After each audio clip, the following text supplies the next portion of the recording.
The Unexplained Rundown is pleased to partner with tpublic.com and bring you some fun and fantastical apparel and accessories that are truly out of this world. If you're keen to support the show and see it grow, be sure to check out some of the cool designs in the merch store and grab yourself a bargain. Use the link in the description below.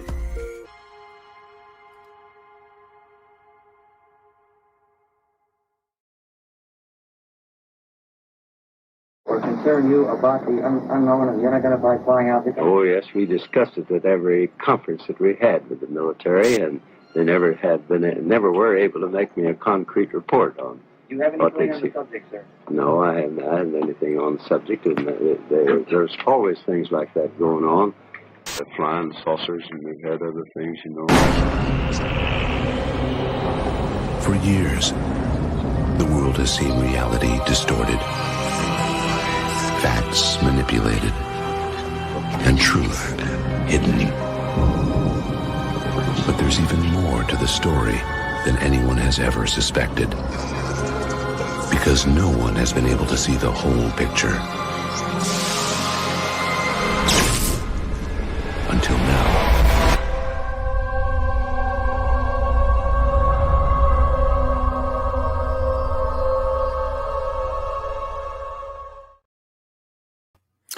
Friends, welcome back to another episode of the Unexplained Rundown. I am your host, Grant Lavac, and if you've found this channel intentionally, then like me, you're intrigued by the unexplained mysteries of this mortal coil of ours, and you crave to know what's real and what's not.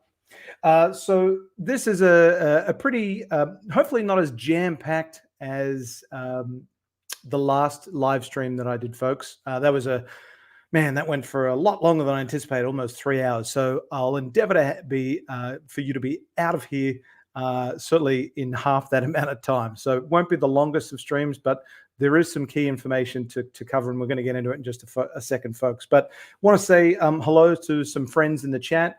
My good man, Jimmy, always here nice and early. Thanks for taking some time out of your Melbourne evening to join me, Jimmy. Jasmine, always a pleasure to see you as well. Thank you for stopping by. And we've got Everett. Everett in the room. Love your work, Grant. 2024 is going to be a wild year. The cat's out of the bag.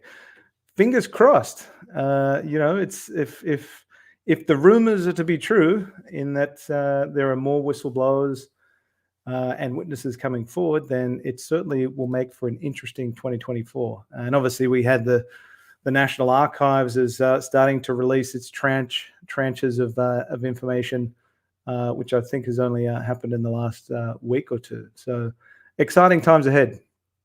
Mark Kyle, welcome, my friend. Good to have you here. Oh, blast from the past. Ryan Sprague, good to see you, my friend. Really looking forward to seeing this. Haven't seen you in a while, my friend, so hope you're traveling well and looking forward to seeing you back in the hot seat doing some live streams.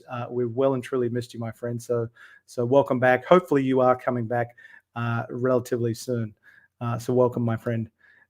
We have D Pilati in the house. I don't know if I've pronounced that correctly. Welcome. Thanks for joining. And it's great to see so many friends of the show in the chat. So welcome. So look, let's jump into it, folks. For those of you that are new to the channel, only earlier this month there was a new article, and some of you have already read this or have heard me do a read through. I did a Spaces on X only a week or two ago. So apologies if this is a bit repetitive for those that have already heard this, but for those that haven't, you may find it interesting, certainly in an Australian context. So in October of last year, the Canberra Times, which is the leading publication, the leading newspaper in Australia's capital, released what I would consider to be one of the most serious articles that's done on UAP in Australian context to date.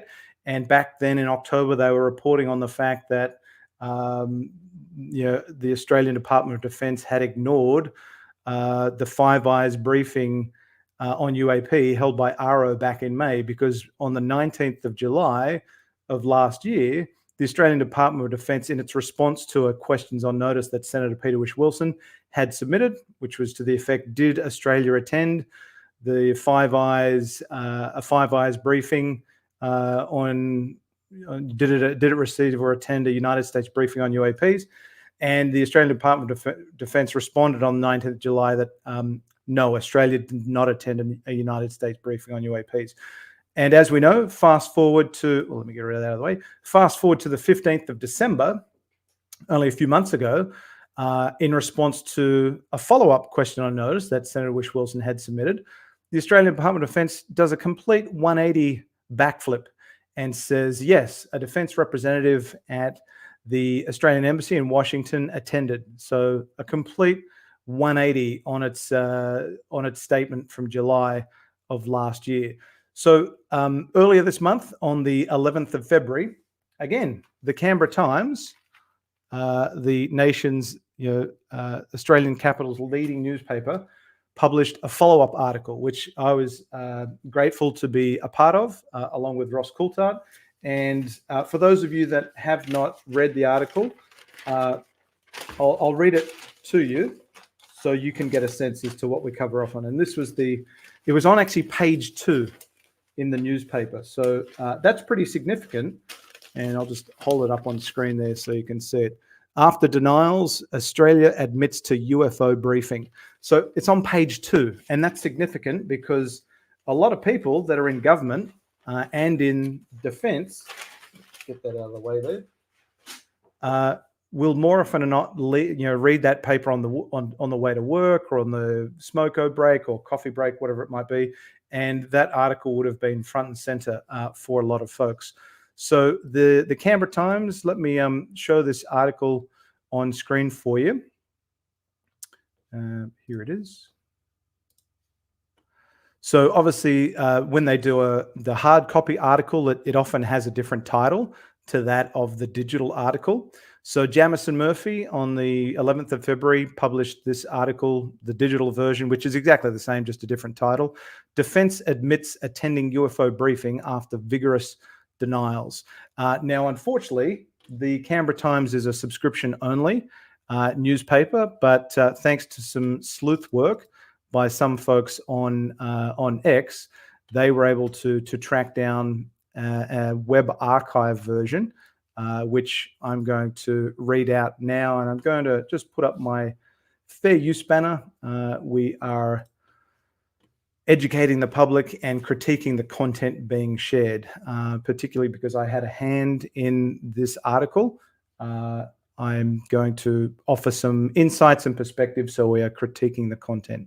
So let's go through it. Defence admits attending UFO briefing after vigorous denials. And again, apologies to those that have read this already or heard me read it. I think it's important for those that maybe aren't aware of it. So it looks like it hides a paragraph there, but it doesn't. It's just the first sentence. Defence officials have admitted Australia sent representatives to a UFO briefing in the United States after previously denying any involvement. The Department of Defence has refused to answer questions or explain its about face, despite concerns the organisation misled senators. However, the public has been urged to always assume a screw-up before a conspiracy. In October, the Canberra Times reported Australia ignored the United States led Five Eyes meeting about Unidentified Anomalous Phenomena, UAP, the contemporary term for UFOs, despite the US labeling the issue a national security threat. The Department of Defence denied attending multiple times, including in a response to a question on notice by Greens Senator Peter Whish-Wilson in the May Senate estimates. In the following November estimates, Senator Whish-Wilson continued to push the department to explain itself, questioning why Australia would turn down a briefing invitation to its most important intelligence alliance and how many other Five Eyes meetings it had not attended.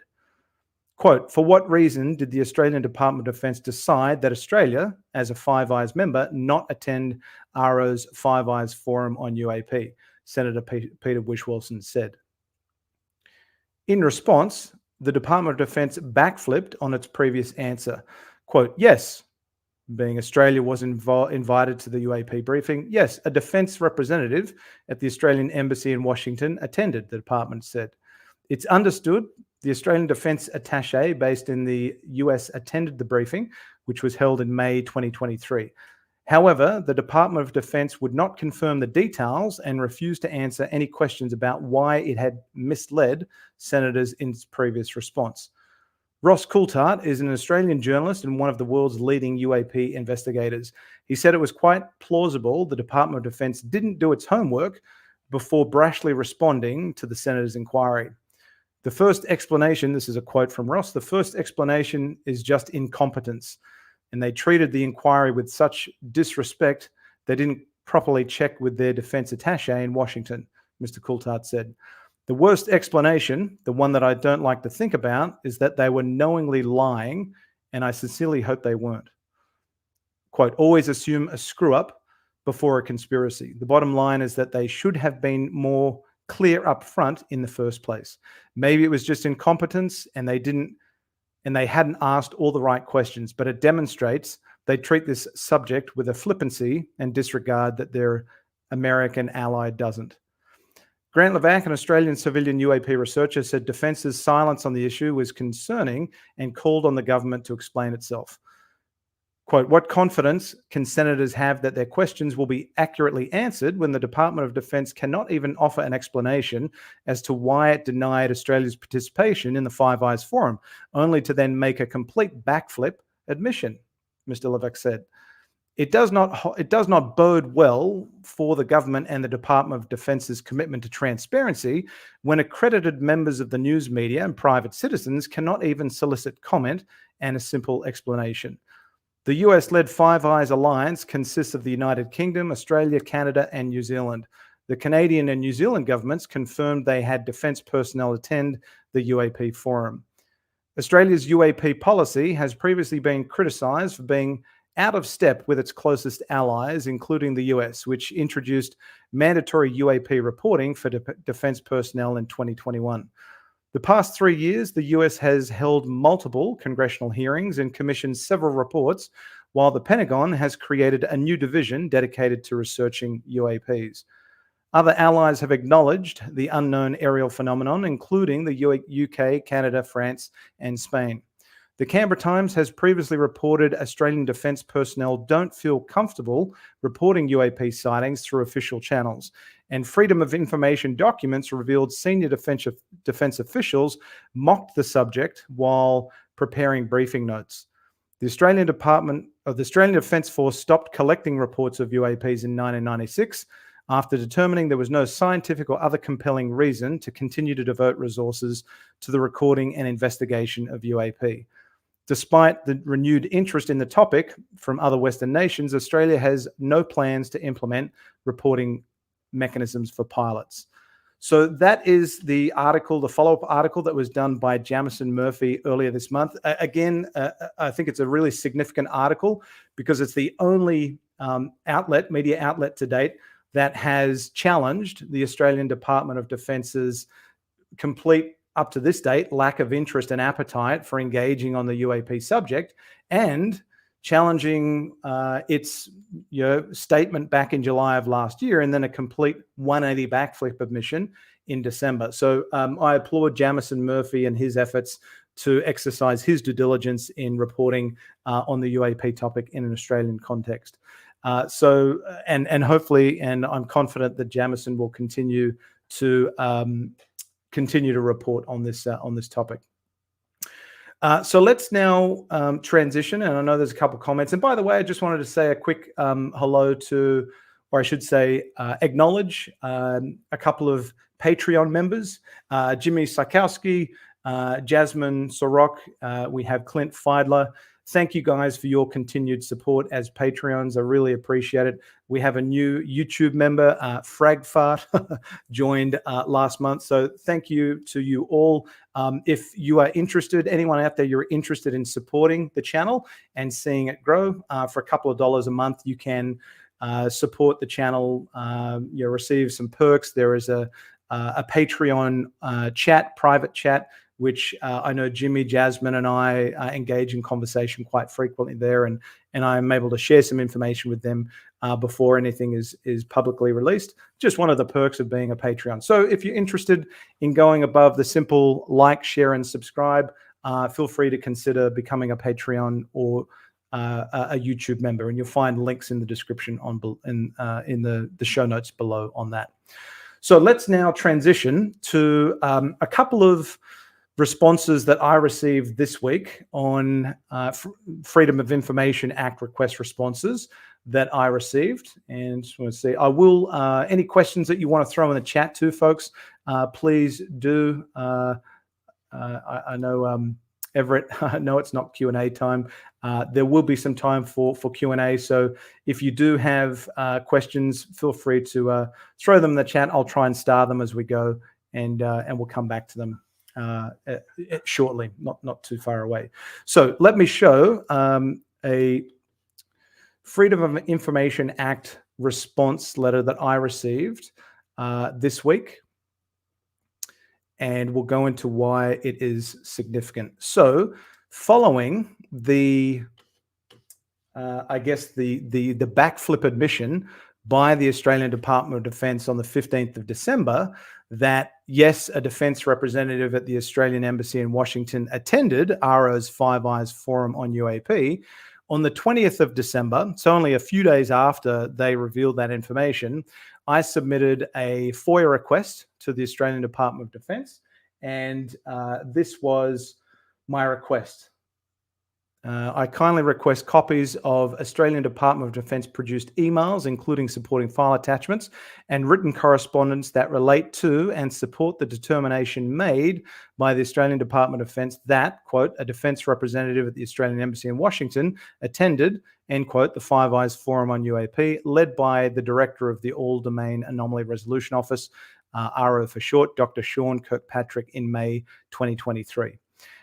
So in January, 12th of January, I agreed to an extension of the statutory deadline for response is usually 30 days.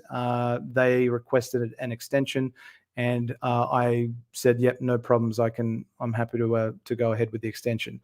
So the authorized decision maker identified one document as matching the scope of this FOIA request.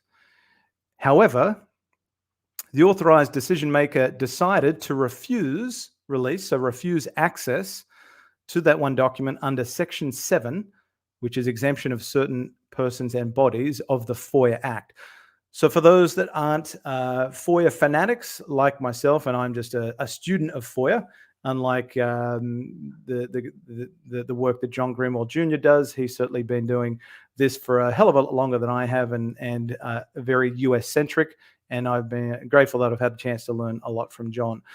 So this was the refusal reason given. Section 7, exemptions of certain persons or bodies. Section 7 provides that agencies are exempt from the operation of the FOIA Act in relation to particular types of documents. Section 7(2)(a) states, an agency is exempt from the operation of this act in relation to the following documents. A document, brackets, an intelligence agency document, and that is key, that has originated with or has been received from any of the following. And these are the intelligence agencies that they're listing. The Australian Secret Intelligence Service, ASIS for short, the Australian Security Intelligence Organisation, ASIO for short, the Inspector General of Intelligence Security, the Office of National Assessments, the Australian Geospatial Intelligence Organisation, the Defence Intelligence Organisation, and I've highlighted that one for a reason, and the Australian Signals Directorate. The guidelines at paragraph 2.18 relatively provide all Australian government agencies are exempt from the operation of the Act in relation to intelligence agency documents and defence intelligence documents. So that was refused. So that is significant. Now, there was another request that I submitted. Let me just pull this up, which I also received a almost identical response to. This was request that I had submitted on the 22nd of December, requesting the following. I kindly request copies of written correspondence and emails, including supporting file attachments sent from or sent to or cross-copied to the defense representative at the Australian Embassy in Washington that attended the Five Eyes Forum /briefing/meeting on Unidentified Anomalous Phenomena UAP, led by the US All-Domain Anomaly Resolution Office, AARO, in May. They've made a typo there. It wasn't 2013. It was 2023. And I've got record of that in my request. So that is an error on their part. That include the following keywords: AARO, All-Domain Anomaly Resolution Office, Unidentified Anomalous Phenomena, UAP, Unidentified Flying Object, UFO, Five Eyes Forum, FVEYS, which is the acronym for Five Eyes, plural, FVEY, singular, FVEYS meeting, Sean Kirkpatrick, and the date range for the request is 1 April 2023 to 15 December 2023 inclusive. So the decision maker identified one document as matching the description of that request. It was the response was extended. The decision: I have decided to refuse access to the document in accordance with Section 22 of the FOIA Act on the grounds that deleted material is considered exempt under Sections 7, exemption of certain persons and bodies. Now, we'll talk about 22 in just a moment, but Section 7, which we've already talked about, is an agency is exempt from the operation of this act in relation to the following documents. A document, brackets, an intelligence agency document, and again, that's the key, that it's an intelligence agency document that has originated with or has been received from any of the following. And again, those intelligence agencies that I listed. The guidelines of paragraph 2.18 relatively provide all Australian government agencies are exempt from the operation of this act in relation to intelligence agency documents and defense intelligence documents. And there is another refusal in here, 47 ED, which is basically public interest conditional exemptions, have a substantial adverse effect on the proper and efficient conduct of the operations of the agency, whereas 22, just for your reference, where is it? If I scroll on down further,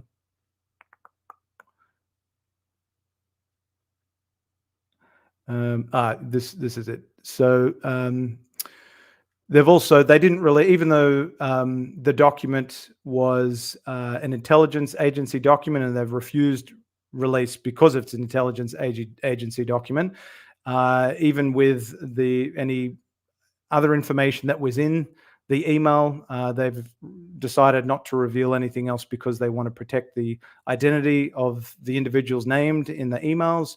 And that could be not just the individuals, but also the intelligence agency that is in the document in question. So let's use that as preamble for now jumping on over and having a look at,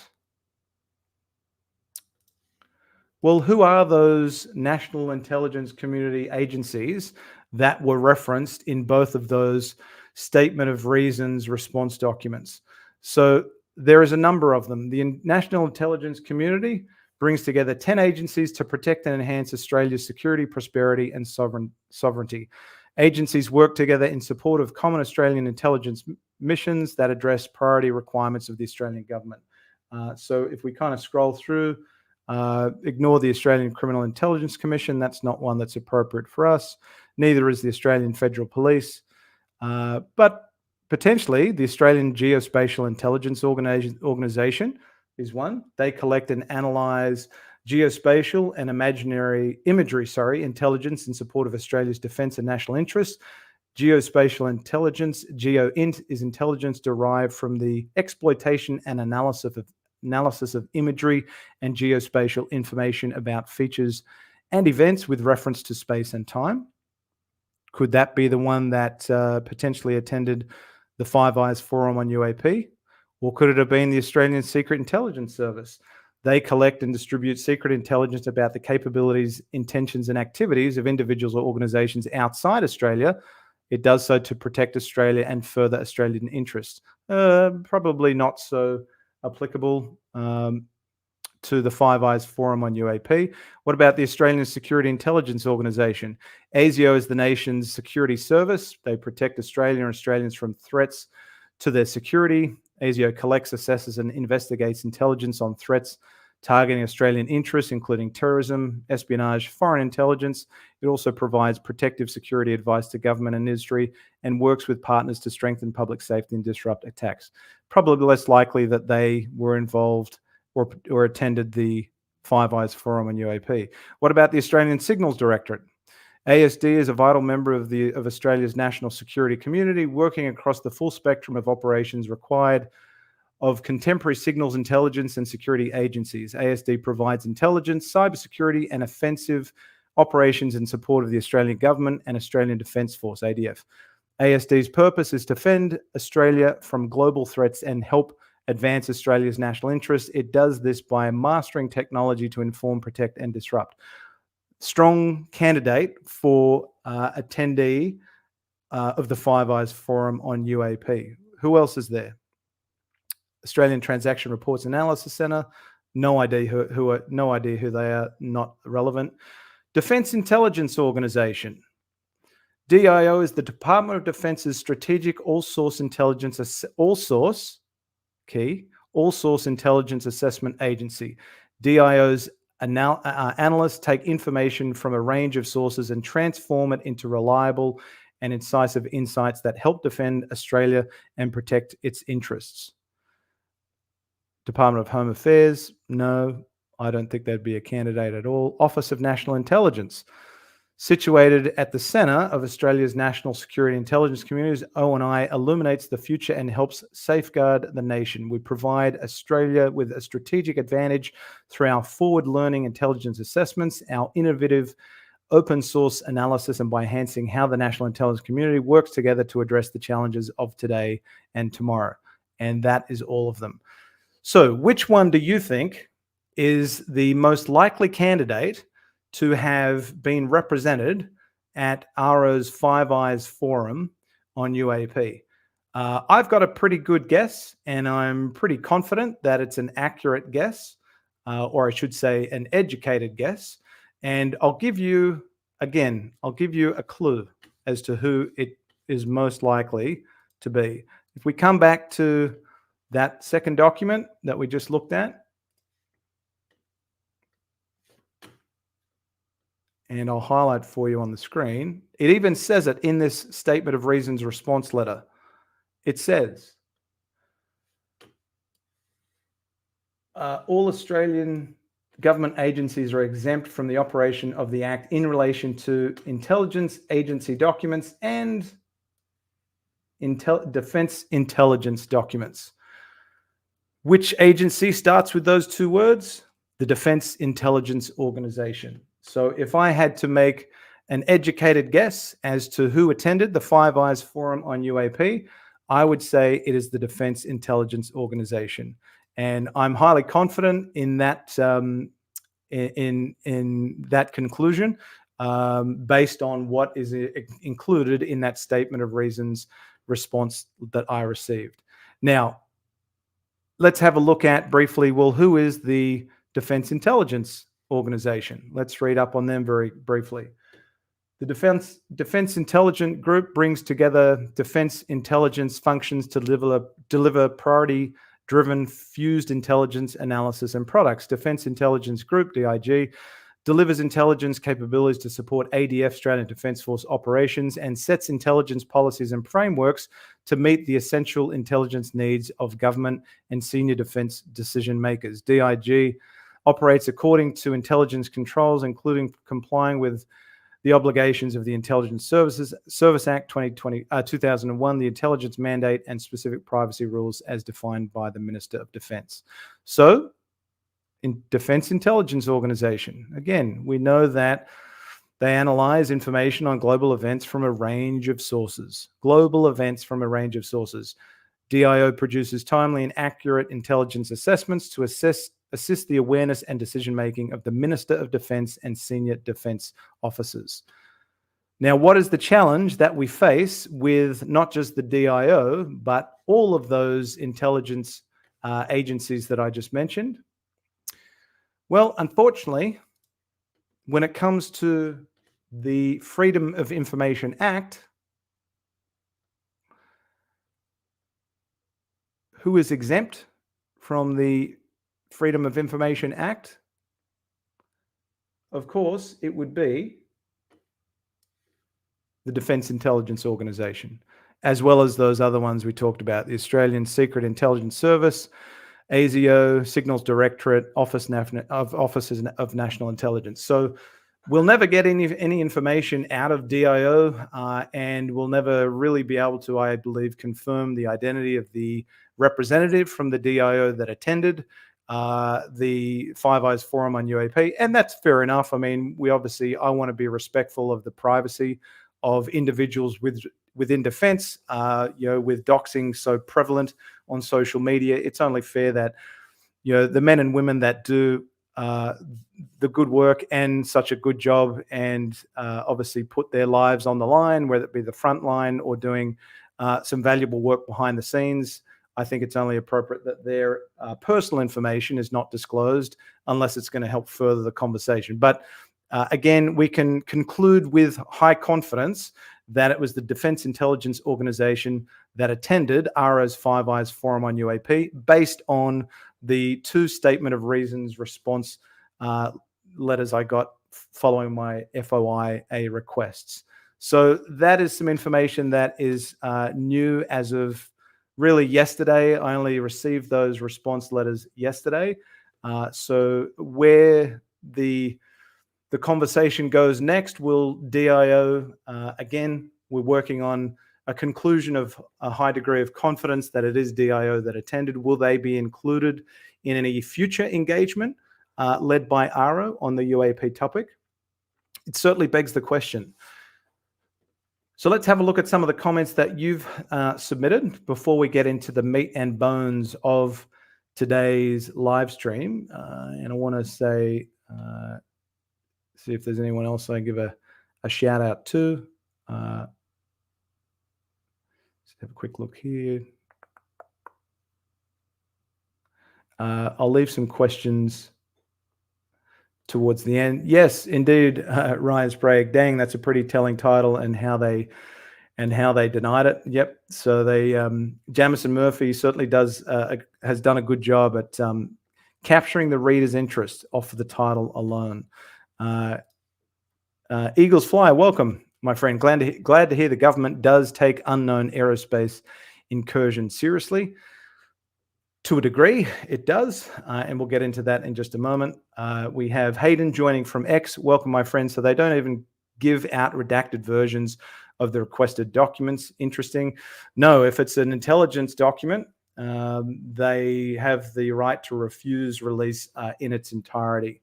And the authorized decision maker can obviously cite reasons why they're refusing access based on provisions in the Freedom of Information Act.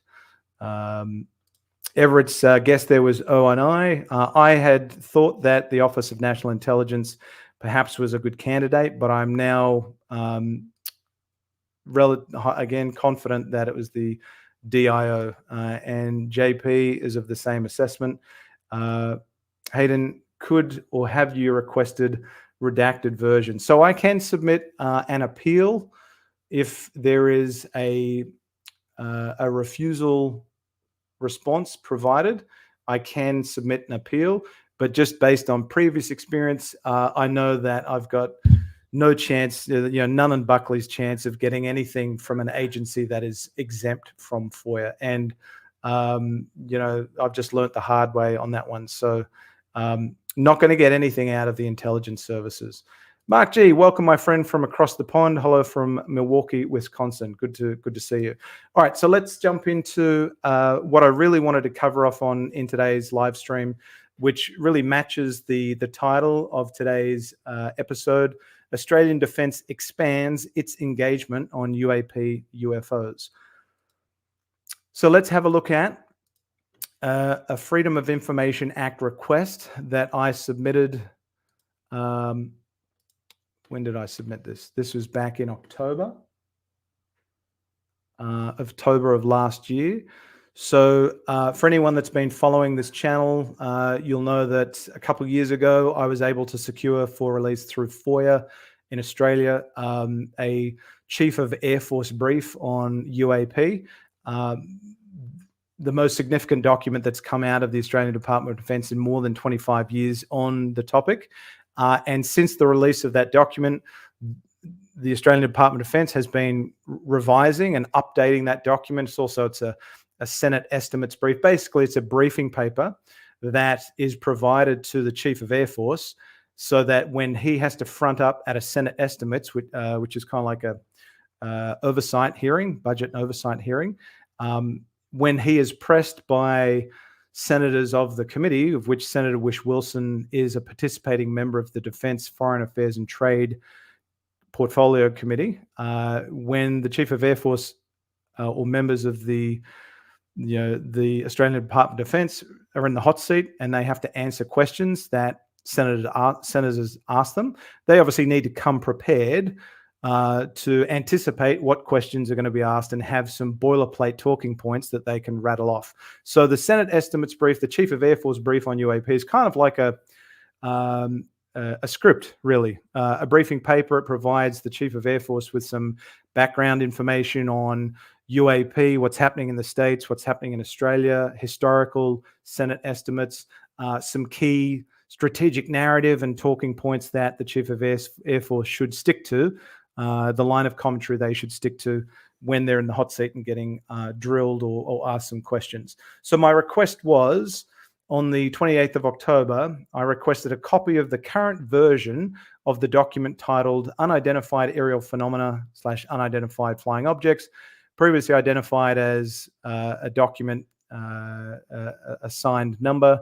And I also request copies of emails, including supporting file attachments relating to the Air Force Senate / budget estimates topic of Unidentified Anomalous Phenomena, UAP, or otherwise similarly identified as Unidentified Aerial Phenomena, Unidentified Flying Object, and obviously the acronyms, for the date range of the 1st of July to the 26th of October last year. So the response, and I had to agree to an extension. The decision maker identified 17 documents as falling within the scope of the request. Obviously, there were some exclusions. They've redacted personal information, names, email addresses that could identify individuals. So, with respect to our privacy laws in Australia, that information, privacy information, personal information, was withheld, and that makes sense. And Section 22. Exemption Section 22 is removal of, if there's any information in the documents I'm requesting and that they're going to release that are irrelevant to the scope of the request, they will redact that information, which is perfectly acceptable. And it kind of goes on reasons for decision and so on. So if ever you submit a Freedom of Information Act request and you get a refusal letter, or you have documents released, they will give you reasons as to why they believe information, if it is to be redacted, why it is redacted in the request. So that was the request. So knowing that as the leading into the documents now, let me show you this document. Now, I have done a previous live stream, I think it was in November of last year, it might have been, where I did a read through of this comparable, Chief of Air Force brief on UAP, the version applicable at that time last year. So this is really now an updated version of this document, and you can see this document was prepared for the October 2023 Senate estimates, or kind of leading into the November Senate estimates. Actually, it was October, I believe. No, it was actually November was the Senate estimates, I believe, but this was last updated 23rd of October. The previous version of this document was earlier in that same year, last year. So I'm going to come to key witnesses in just a moment. Unidentified anomalous phenomena, unidentified flying objects. Handling note. Air Marshal Robert Chipman, that's the current Chief of Air Force, to lead on topic. So as to take the lead on UAP and any questions that are thrown defense's way in a Senate estimates briefing. This is brand new. Point 2, Professor Tanya Monroe, who is the Chief Defense Scientist. She is to lead on Defense Science and Technology Group activities related to unidentified anomalous phenomena. So that's significant because this is the first documentary evidence that we have now seen that indicates an expansion of engagement across the Australian Department of Defence on the UAP topic. It's always traditionally sat with the Royal Australian Air Force. The Chief of Air Force has always led on the topic, but now we have the introduction of the Defence Science and Technology Group to also kind of take co-lead on any activities related to UAP. So now I'm going to come back to this document, obviously, but for frame of reference, for those of you that are wondering, well, what on earth is the Defence Science and Technology Group? Let me show you. There we go. So who is the Defence Science and Technology Group?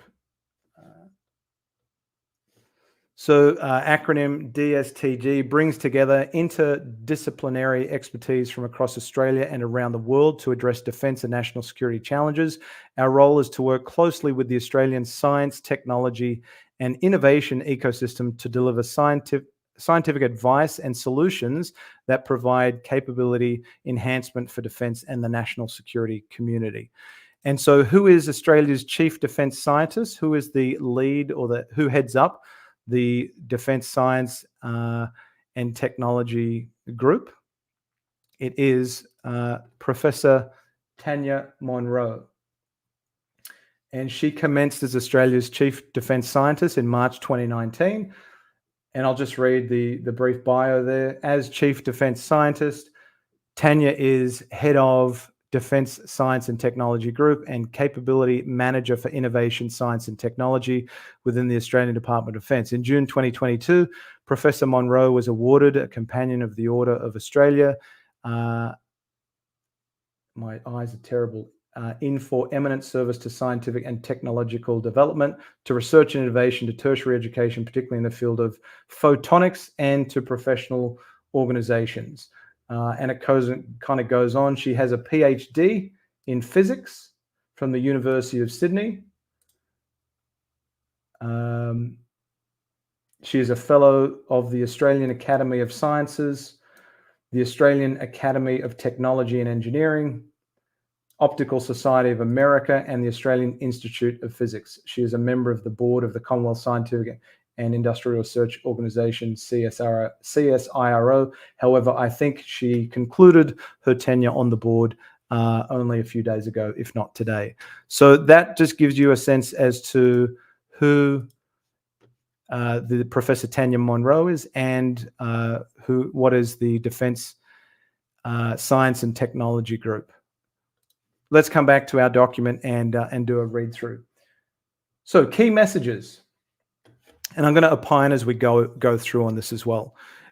So defence does not have a specific policy governing the reporting or recording of unidentified anomalous phenomena by either members of the public or defence members. Rather, it relies on existing reporting mechanisms. And if you're wondering what the current policy is for the Australian Department of Defence, if a member of the public or a member of defence observes a UAP, call the cops, call law enforcement, or reach out to your civilian UFO organisation, your MUFON, Enigma Labs, or whoever it might be if you want to report your sighting. Air Force ceased handling reports of the then termed Unidentified Flying Objects, UFOs, in 1996, after determining there was no scientific or other compelling reason to continue resourcing this effort. Well, that was in 1996. We now live in 2024. We live in a very different time. And if you just look at what's happened in the US landscape since 2017, the number of congressmen and women that are now taking this topic seriously as a national security threat and safety of flight risk. You have the scientific and academic communities taking this topic seriously. Obviously, Harvard under Professor Avi Loeb with the Galileo Project. You now have out of Stanford University, Dr. Gary Nolan with the Sol Foundation, and no doubt there are other initiatives that will come along as well. Our existing procedures and mechanisms are sufficient to enable the reporting of aerial unidentified anomalous phenomena. I would question that in a big way because I have not been able to get any information out of the Australian Department of Defence, the Royal Australian Air Force, Air Services Australia, which looks after all the air traffic controls in Down Under, as well as the CASA, the Civil Aviation Safety Authority, and for defence, it's DASA, the Defence Aviation Safety Authority. None of those agencies have any reporting or recording mechanisms as it pertains to UAP. And I don't believe they have any protocols in place whatsoever that would mandate or require pilots, members of the Defence Force, members of the civil aviation and general aviation community to report a UAP if they observed one or encountered a near miss. The magnitude of unidentified, this is the last point, the magnitude of unidentified anomalous phenomena reporting needs to justify the cost of establishing such a system. We do not believe that this threshold has been met. Okay, well, my question is, what's that threshold? What will it take? Firstly, going back a couple points to the second bullet point, Australian Department of Defence, and more importantly, Australian Minister for Defence Richard Marles, what is it that Defence considers constitutes a scientific or other compelling reason to devote resources to investigating or understanding the extent of and nature of UAP? What do you consider constitutes scientific or compelling reason? The last bullet point, you don't believe the threshold has been met to justify the cost of establishing such a reporting mechanism.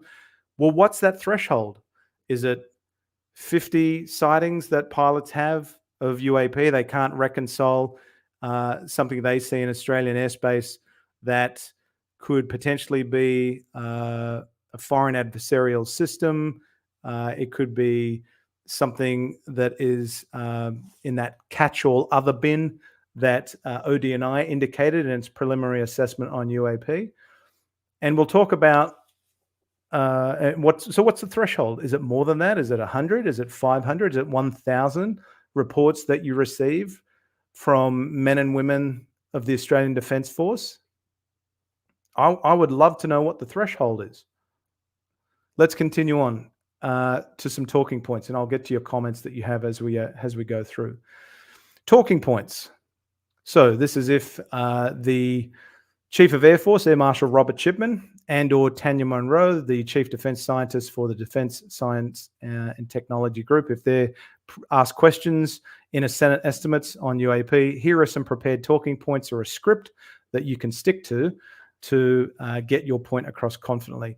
Defence continues to assess, I'll get to that in a second, continues to assess that there is no compelling reason to divert resources to the specific recording and investigation of unidentified anomalous phenomena.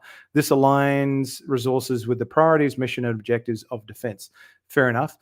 Well, if you continue to assess, what data-driven assessments have you conducted since 1996 to even understand if there is a potential national security threat or safety of flight risk posed that is posed by UAP to in Australia?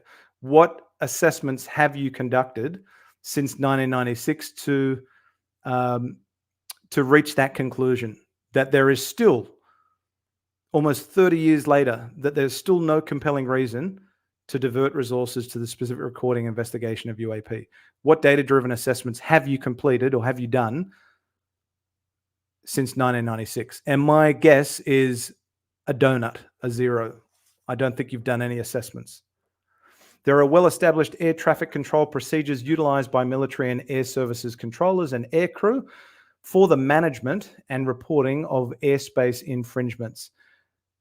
That is the unauthorized entry of an aircraft into airspace that is either prohibited or where clearance is required, an unknown aircraft. There are also equally well-established military and civilian mechanisms for the reporting of incidents that pose a risk to aviation safety.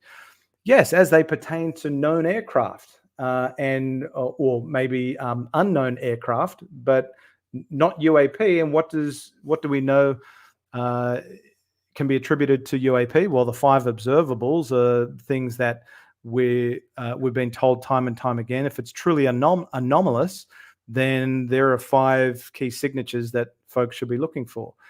Now, the problem that I have with this second bullet point is, and let's use this as an opportunity to, let me just see where I want to throw this in.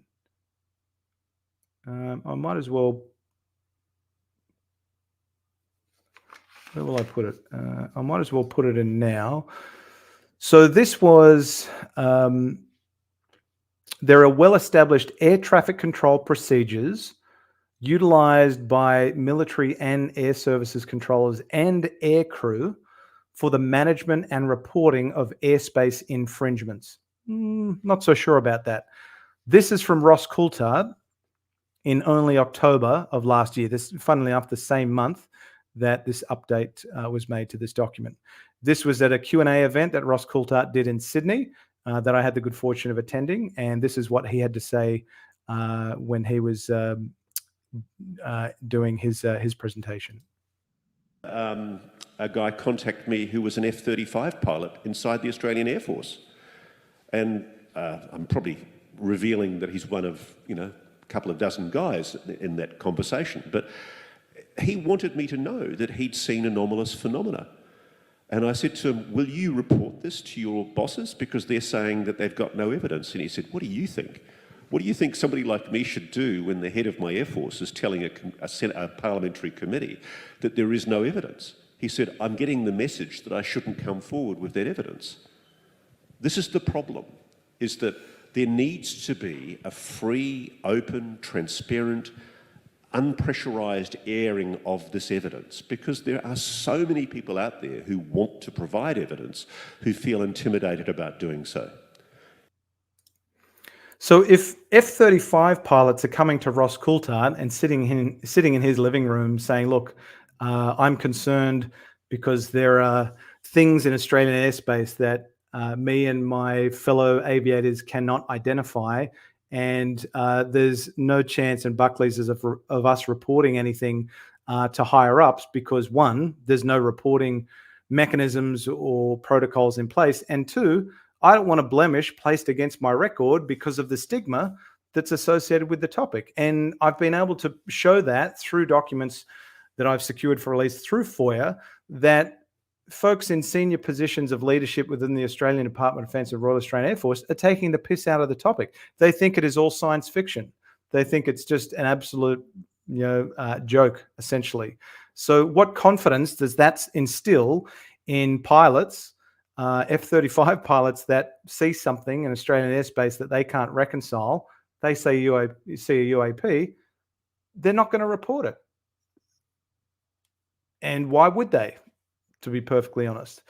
Now, you've also got reports of Australian pilots, whether it be in the military or the commercial, the civil aviation space, that are also coming forward to Ryan Graves. Now, he mentioned this in his in the 3-part series that TMZ did. It was on Tubi, UFO Revolution. He indicated that there have been folks from Australia that have reached out to him via his group, whether it be the AARO and or Americans for Safe Aerospace.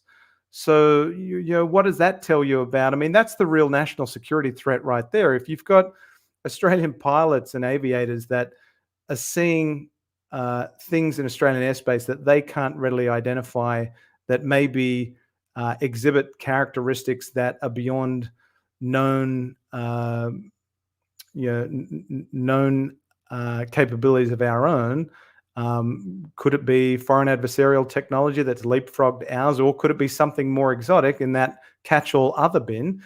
If pilots aren't prepared to report that, then that is the real national security threat. The fact that they're not comfortable and confident to report something out of fear of stigma and ridicule, and the fact that there's no reporting protocols in place whatsoever. So just interesting comments from Ross on that front. Let's come back to the document in question. Where did we get up to? There we go. So the bottom bullet point, Air Force intelligence, surveillance, and reconnaissance, so ISR capabilities, control and reporting systems and procedures also enable our aircrew and air battle managers to gain awareness and communicate with higher headquarters and the Air Operations Center, AOC. Intelligence officers are resident at unit headquarters at AOC levels in case deeper analysis is warranted. So is any UAP, if there are reports submitted of UAP, is it going through the intelligence officers at the headquarters of the AOC if deeper analysis is required? Interesting. Let's have a look at some of your comments that have come through, because I don't want to have them left all to the end and I can't remember the context. Let's have a look here. Data derivations. Good to see you, my friend. Thanks for joining. My FOIA on safety matters regards Australian citizens studying UFO matters last year to ADF were non-responded. Safety first. Yep, I support Jimmy's comments there. Keep punching. Certainly know the feeling when you feel like you're getting jacked around a little bit. Private group that consults government. If you want to add a little bit more context, that JP, to that, feel free. So we can maybe give me a bit better understanding there. I can maybe opine if I am able to do so. Everett sent you a message regarding an interview with supposed Westall student. You replied saying you hadn't heard of this man. I'll send you the interview uploaded by EOC. I'll send you. Oh, perfect. Yeah, I'd be very interested to see that if that's directed to me, that comment, Everett. Yes, please do feel free to reach out. Anything's Westall related, I'm also very, very interested. A couple other comments that have come through. Everett adds, bottom line is they've been told to keep their mouth shut by Uncle Sam. Look, it's certainly possible, and I think Ross Coulthart has indicated that that is his belief. At least he said that to me when I had him on the show back in August of last year. But I mean, you know, you've now got Australia's been invited into the conversation, the Five Eyes Forum on UAP in May of last year. They denied initially attendance, and then they backflipped and said they did attend. So Australia is actually now engaged on the UAP topic. To what extent that engagement is, we don't know. But we know from this document, and you'll see as we go through, that they're expanding their engagement within Australia. Now they've incorporated the chief defense scientist for the Defense Science and Technology Group. Mark's comments, in the US, certain agencies do not have to comply with the Freedom of Information Act, Department of Energy, NORAD. That is very true. So it is not, it is comparable to an extent in Australia. It's just the intelligence services that you cannot FOIA.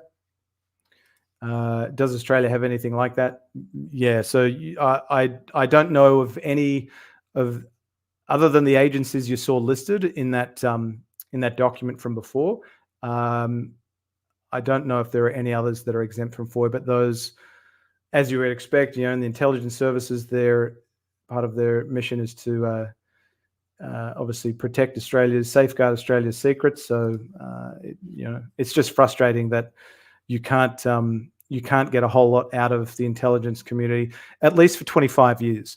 So and this is, I believe, what's happening now with the National Archives in the United States. In Australia, after 25 years, you can request for intelligence records to be disclosed through a request to the National Archives of Australia. Now that request may be denied if the information you're requesting is deemed still sensitive or classified. But if it's not, then that information can be disclosed to you. I've got a couple of requests that I previously submitted as they primarily pertain to Westall, because I've been trying to get any documents that I can pertaining to the Westall incident of the 6th of April, 1966, and I haven't got any to date. So anyone that's interested, you can request through the National Archives of Australia for intelligence records that are older than 25 years. So that would be, what's that? It's 2024. So you'd be looking at, I think it's 20 years actually. It might be 20 years. So you'd be looking back to 2003. Jasmine's comments. Yes, Mark Grant showed earlier the intelligence agencies are. So thanks for filling in the gaps there, Jasmine. Yes, that's a long time to wait for nosy porkers like me. JP, the Science Technology Group referred to in FOI document, is it private versus funded by government? Okay. No. So DSTG is within the Australian Department of Defence. So my understanding is that being a government agency, it is subject to and has to comply with the Freedom of Information Act.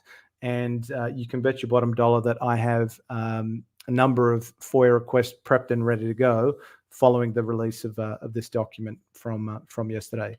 So let's continue on with this document because I am mindful of everyone's time. Now, where you can see it says they're key witnesses. So that's where Air Marshal Robert Chipman and Professor Tanya Munro, if Senator Whish-Wilson was to be given, he wasn't able to attend the Senate estimates in, I think it was November last year. Sorry, it was October last year. I apologize. But if he had, and he used his allocated time, if he only usually gets about 8 minutes as a participating member, it's more than likely that Robert Chipman and Chief Defence Scientists would have made themselves available to answer any questions that he had.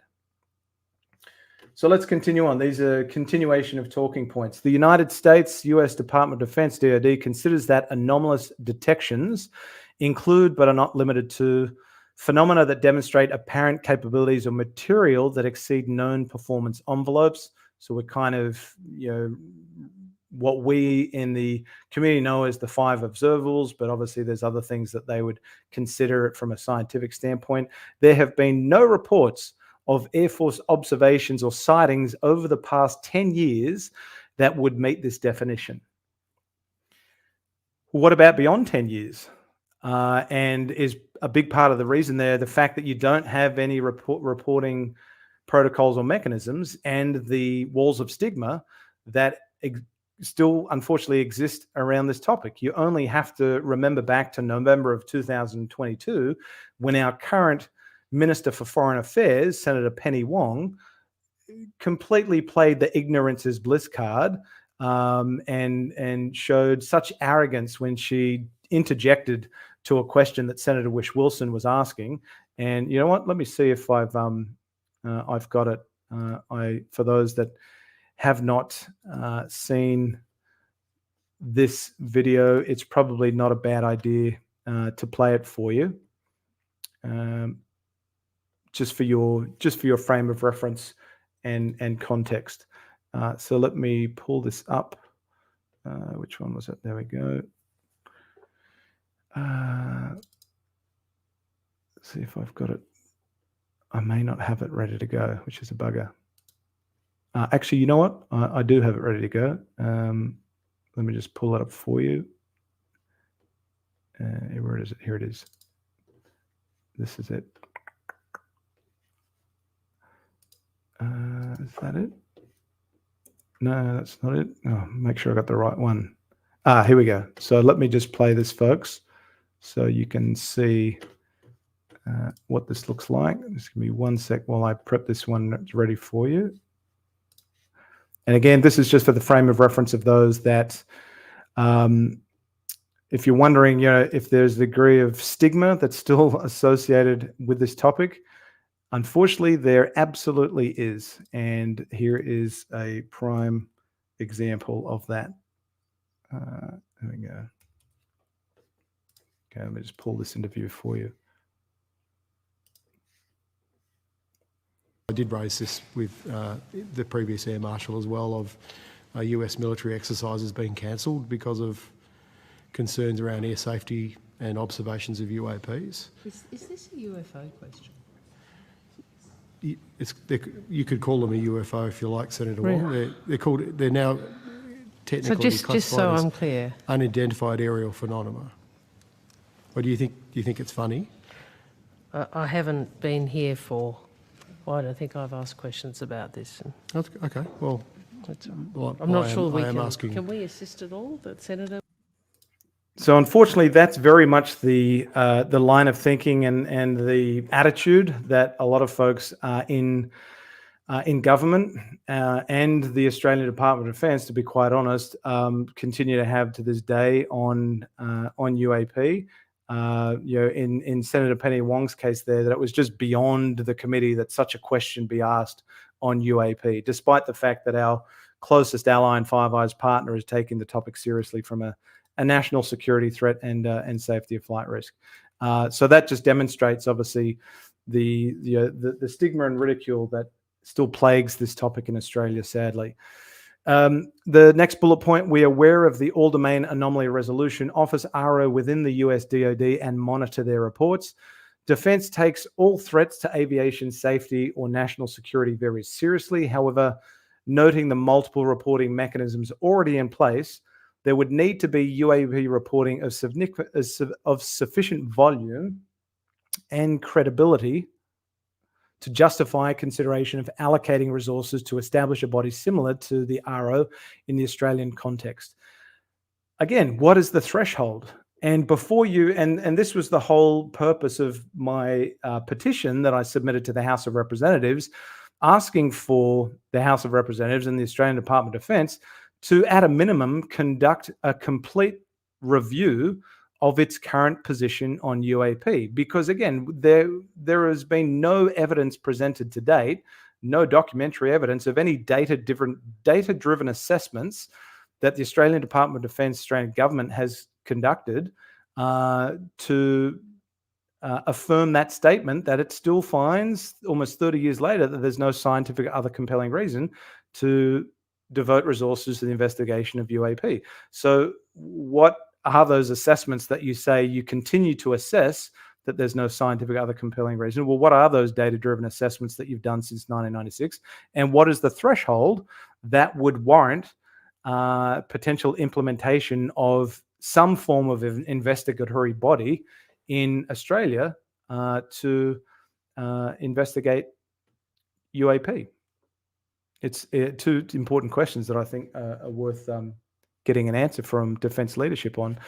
It continues to go on. We are aware of the reporting on 19 April 2023 that the AARO is examining a number of cases. However, they have also stated in their research they have found no credible evidence of extraterrestrial activity, off-world technology, or objects that defy the known laws of physics. Now, love or hate Dr. Sean Kirkpatrick, there are a lot of folks that have some serious questions as to how well he did his job. AARO hasn't even yet reached full operational capability, I believe is the term. It anticipates that it will achieve that goal by September of this year.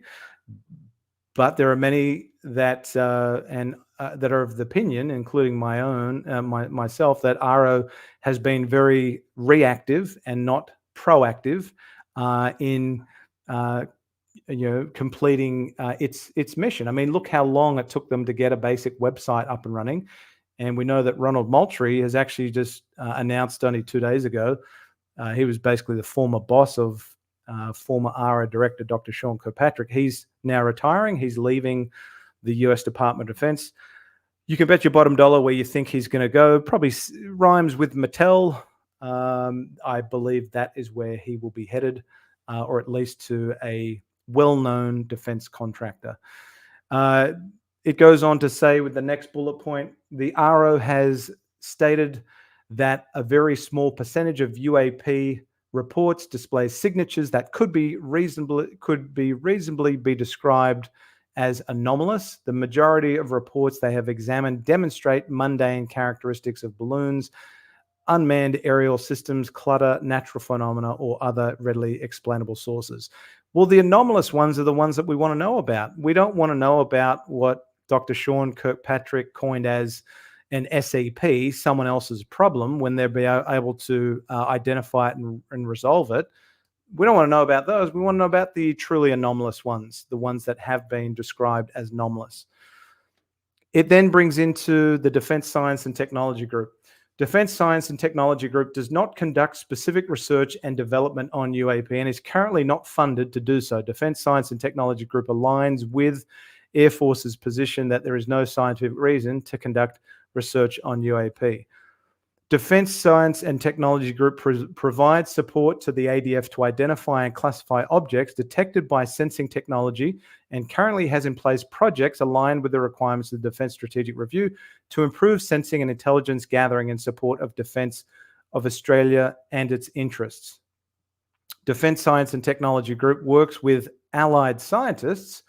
I'd be very interested to know who the allied scientists are, or at least from what organizations, and to date has had no collaboration on UAP, nor has there been any indication that collaboration would be of benefit. Really? If the whole idea is to better understand the nature and extent of UAP, which is what AARO's mandate is, and their mandate is to coordinate with allies of the United States to better understand the nature and extent of UAP, don't you think collaboration would be of value? Specifically, the Defence Science and Technology Group collaborates closely with the US Air Force Research Laboratory. And we know how quiet the US Air Force has been on the topic through the Air Senior National Representative Forum, who have not yet placed any priority on collaboration in UAP. What's interesting to me is if the Australian Department of Defence is continuing to say, move along, folks, nothing to see here. If UAP is a nothing burger, then why is the Defence Science and Technology Group being engaged on the topic and being brought into the conversation? That's an interesting one. Let's continue on. Here are some key scripting points, some talking points. If you get asked this question, this is how you respond. If raised, has the US shared intelligence regarding UAP? The United States has shared, this is a key one, the United States has shared intelligence on UAP. Defence will continue to monitor and engage with the AARO on UAP, especially if they are deemed to be a security or safety threat. Well, we know that they have been, certainly in the United States. So who in Australia has had intelligence shared with them on UAP? Well, again, with a high degree of confidence, we can reasonably conclude that it's the Defence Intelligence Organisation, because they were likely the ones that attended the Five Eyes Forum on UAP.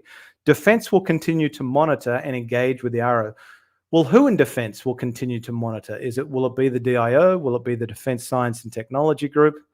More questions that probably need some clarification on, certainly for us in the general public, because this is a matter of significant public interest. Background.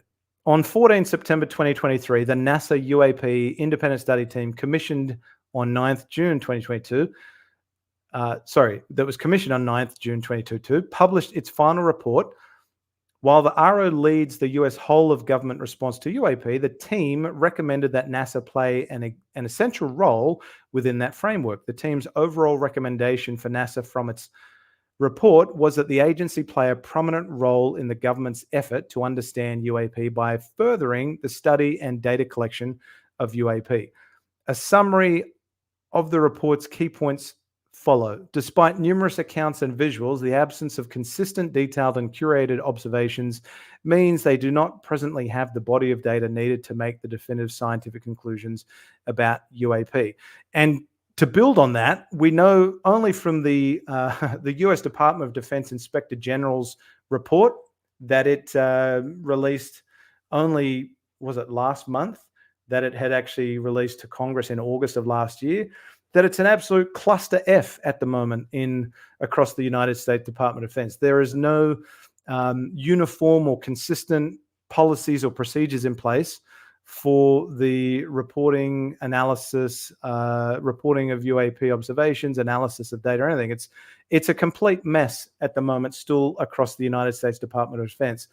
So what are the chances that Australia has got its act together and say, oh yeah, we've got current mechanisms in place that can easily, capture UAP? If the US hasn't yet got it right, And they've been focusing on this problem since 2021, since the release of ODNI's preliminary assessment on UAP. What are the chances that Australia's got its shit together? Probably very, very slim. The study team found no evidence that reported UAP observations are extraterrestrial. The panel found that public engagement, and I believe non-human intelligence is what is being coined and thrown around in Congress and in proposed legislation. So it's interesting that they choose to use extraterrestrial rather than non-human intelligence. The panel found that public engagement in the effort to better understand UAP will be vital, and that NASA lending its name to UAP studies is already helping to reduce stigma associated with reporting. Well, if there's a wall of stigma built around the topic in Australia, don't you think it would maybe be of benefit to introduce some sort of comparable effort, public engagement, or at least some education and reporting mechanisms on UAP in Australia that can help reduce the walls of stigma? Anyway, they're my gripes. NASA recommended that beyond this, exploration into the viability of developing or acquiring a crowdsourcing system, such as open source smartphone apps to gather imaging data and other smartphone sensor data from multiple citizen observations as part of a wider effort to more systematically gather public UAP reports. NASA recommended that their Aviation Safety Reporting System, ASRS, which collects, analyzes, and responds to voluntary submitted aviation safety incident reports in order to lessen the likelihood of aviation accidents, be harnessed to collect commercial pilot UAP reporting to provide a data set that would be valuable for the whole of government effort to understand UAP. Now, this Chief of Air Force brief was authored in October. Well, what do we know since then? Only a few months ago, we now have out of the United States proposed legislation, the Civilian UAP Reporting Bill. So if that gets passed, then you're going to have commercial pilots, flight attendants, air crew, air personnel that will have the ability to report observations of and encounters with UAP to the FAA. On 31 August 2023, the United States Department of Defense launched a website for the AARO, finally, to provide the public with information concerning the AARO and its efforts to understand and resolve UAP. The website will provide information including photos and videos on resolved UAP cases as they are declassified and approved for public release. On October 19, April 2023, Dr. Sean M. Kirkpatrick, they finally got it right for a change, because the last time I did a live stream on the Chief of Air Force brief, the one that I had available at that point in time. Let me just show you what an absolute debacle it was. This is in the previous version. How the hell do you get Senator M. Kilpatrick from Dr. Sean Kirkpatrick? I still don't understand how they messed that up, but anyway, there's obviously someone not doing the due diligence within the Australian Department of Defence when it comes to authoring this document. On 19 of that document, on 19 April 2023, Dr. Sean M. Kirkpatrick, Director of the AARO, testified at the Senate Armed Services Committee Subcommittee on Emerging Threats and Capabilities hearing on the mission, activities, oversight and budget of the AARO, and that was chaired by Senator Kirsten Gillibrand. It continues to go on with respect to background information. So this is really designed to kind of give the Chief of Air Force and Chief Defense Scientist a backstory, everything that's kind of happened to date, a summary on the UAP topic in the States and how it's kind of helped inform your key talking points and decisions down under. A US DoD article published the same day summarizes Dr. Kirkpatrick's testimony as follows. All domain anomaly resolution office scientists continue to improve their data collection and implementation of rigorous scientific and intelligence analysis to resolve cases in a systematic and prioritized manner. Only a very small percentage of unidentified anomalous phenomena reports display signatures that could be reasonably be described as anomalous. The majority of reports demonstrate mundane characteristics of balloons, unmanned aerial systems, clutter, natural phenomena, or other readily explainable resources. The All-Domain Anomaly Resolution Office have found no credible evidence thus far of extraterrestrial activity, off-world technology, or objects that defy the known laws of physics. On 11 January 2023, the Office of the Director of National Intelligence delivered the annual report on unidentified aerial phenomena, now unidentified anomalous phenomena, to Congress as required by the National Defense Authorization Act for fiscal year 2022. The report outlined that unidentified aerial phenomena continue to represent a hazard to flight safety and pose a possible adversary collection threat. Wouldn't that, if there's a domain awareness gap, wouldn't you think that that is something that we, Australia, should maybe conduct a formal review of?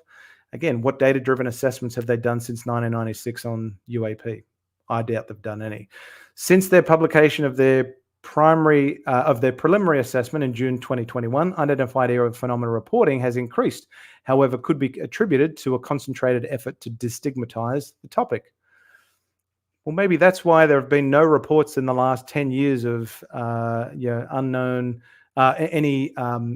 objects that show anomalous characteristics, because there's no reporting protocols. No reporting equals no reports. Reporting protocols equals more reports. It sounds pretty. It sounds like common sense to me. Anyway, the All-Domain Anomaly Resolution Office has been established as the United States Department of Defense focal point for unidentified aerial phenomena. Coordinated efforts between the United States Department of Defense and other government agencies to collect and report unidentified aerial phenomena events have resulted in increased data sets spanning multiple security domains. On 15 July 2022, the US Deputy Secretary of Defense, in coordination with the Director of National Intelligence, amended her original direction to the Undersecretary of Defense for Intelligence and Security by renaming and expanding the scope of the Airborne Object Identification and Management Group. I think they're referring to AIMSOG there, to the All-Domain Anomaly Resolution Office, AARO. The AARO was changed, with serving as the authoritative office dealing not just aerial phenomena, but all anomalous, unidentified space, airborne, submerged, and transmedium. We're seeing the word transmedium in the Australian Department of Defense document, objects, activities for the DoD. On 25th June 2021, the United States Office Director of National Intelligence released a preliminary assessment, Unidentified Aerial Phenomena, the report, to provide an intelligence assessment of the threat posed by unidentified aerial phenomena and the progress. The United States Department of Defense Unidentified Aerial Phenomena Task Force, headed up by Jay Stratton, with Travis Taylor as the chief scientist, has made in understanding this threat. And so then it goes on to supporting information. Now, this is just gives you a snapshot of all of the questions on notice that Senator Whish-Wilson has asked on this topic dating back to 2021. And this is why I'm so encouraged that, thank the stars that we have someone like Senator Peter Whish-Wilson, who's continuing to advocate that this topic be taken seriously in an Australian context. Unfortunately, no other Australian senator or member of parliament has backed him up and followed suit and showed the same level of advocacy that he has, which is unfortunately pretty shameful. And that's why I continue to advocate for folks to engage their elected representatives on this topic. If you take it seriously, you want your elected representative to take it seriously, engage them, reach out to them. So in budget estimates, the Senate estimates 30th to 31st of May of last year. In question on notice 91, unidentified anomalous phenomena, Senator Whish-Wilson asked a series of follow-up questions following estimates in 15 February 2023 on the topic of unidentified anomalous phenomena. There was a supplementary budget estimates previous year, 9th of November, where in question on notice number 28, Senator Whish-Wilson asked whether the Royal Australian Air Force had held discussions with the United States on the topic of unidentified aerial phenomena. 19th of April 2022, in question on notice 38, Senator Whish-Wilson asked for advice regarding the Royal Australian Air Force aviation safety reporting and for reports of unusual or unexpected events in the last 20 years. 25th of February 2022, in question on notice number 20, Senator Whish-Wilson asked for advice on existing processes or protocols within the Royal Australian Air Force regarding unidentified aircraft. 27th of October 2021, in question on notice 29, Senator Whish-Wilson asked for advice on existing processes or protocols within the RAF, Royal Australian Air Force, regarding unidentified aircraft. And same date, question on notice 90, Senator Whish-Wilson asked for advice regarding a report published June 2021 by the United States Office Director of National Intelligence titled Preliminary Assessment Unidentified Aerial Phenomena. So you can see that Senator Whish-Wilson has not let up. He's continuing to ask questions when, given responses by those in defence leadership, namely the Chief of Air Force, both former Chief of Air Force Air Marshal Mel Hupfield and the current Chief of Air Force Air Marshal Robert Chipman. He's obviously not getting answers to his satisfaction, so he's continuing to press and get, really gain a comprehensive understanding, like I am, as to why Australia is not taking this topic seriously when our Five Eyes ally and AUKUS partner is. So that just gives you a sense as to, the effort that he's going to continue to advocate for this topic to be taken seriously. The brief goes on to say Air Force continues to receive a number of FOIs, Freedom of Information Act requests on unidentified aerial phenomena from constituents. I would say a large number of them are from me because I'm a thorn in the Royal Australian Air Force's side on this topic. Recent ministerial comments, no recent comments. Relevant media reporting. This is where it's interesting. It actually references the Canberra Times article of the 27th of October 2023. The Canberra Times published an article titled, "The Truth is Out There, Australia Accused of Treating the UFO Threat as a Piss Take." Now, that was the title in the hard copy. The title in the digital was slightly different, by journalist Jamison Murphy. The author quotes Grant Lavac, well, they got my name wrong, and Ross Coulthart, they got his surname wrong as well, so a bit of a stuff up by the author of this document, and asserts that Australia is out of step with Five Eyes nations by not taking unidentified anomalous phenomena, UAP, seriously. And we believe they aren't taking it seriously. And you are out of step with Five Eyes allies. The article further refers to Mr. Lavac's e-petition to government calling for UAP sighting policy and alleges that the Australian Defence personnel are reticent to report UAP they've missed a word there, due to fear of ridicule. And again, let me show you another video that, again, proves this point. Let me find this one here. There we go. And this was from Ross Coulthart in August of last year when I had him on the show. It is a huge issue for Australia, and I've spoken myself to defence personnel as recently as last weekend who've sought me out and wanted to discuss with me sightings that they have had which concern them, which they feel they cannot report to their superiors because if they do so, they're worried that they're going to be the subject of an adverse finding on their flight record. And the reaction, frankly, of Senator Wong there, who should really know better, she tried to use that pejorative of, oh, is this a UFO question? And it was an attempt to basically insinuate that this is such a puerile thing to be raising that the time of the committee should not be spent delving into it. I mean, it's just crazy to me at a time when the Congress is passing legislation talking about flight safety and national security issues posed by UAPs, talking about NHI's non-human intelligence and talking about the search for retrieved non-human technology. It gobsmacks me that we have a foreign minister that has their head so firmly in the sand on this issue. Yep. Completely, again, reiterates the comments that he made that I showed earlier from his Q&A event in October of last year. So let's come back to the document, and I'll come to your comments in just a moment. There was also, so that kind of, so they're saying basically here that the article further refers to Mr. Lavac's petition to government calling for UAP sighting policy and alleges that Australian Defence personnel are reticent to report UAP due to fear of ridicule. Well, Ross just nailed it and hit it out of the park on that one. If he's got people coming to him saying, look, I'm not comfortable to go and report anything to my higher ups because I don't want a blemish placed against my record, and there's walls of stigma. I don't want to be ostracized. I don't want to risk missing out on future opportunities and being a laughing stock within the fence because of the stigma. On 15 December 2023, the ABC published article titled NASA Releases UAP Report, says more data and scientific techniques are needed to better understand UFOs. Journalist Jenny Kai wrote of the released NASA report, which found no evidence that the reported sightings had extraterrestrial origins. And then it kind of wraps up the report with the individuals that were involved in consultation with this Senate Estimates Brief or Chief of Air Force Brief. Obviously, those that have been redacted is for the privacy of those individuals, and that's fair enough. This was cleared by Air Marshal Glenn Braz, who's the Air Commander for Australia.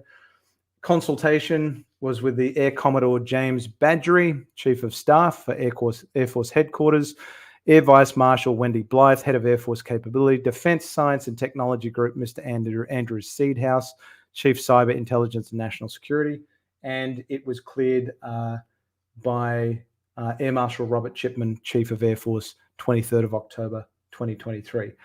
And then it basically goes into all of the questions on notice, the ones that I rattled off before, all those questions on notice that Senator Whish-Wilson has asked over the last few years.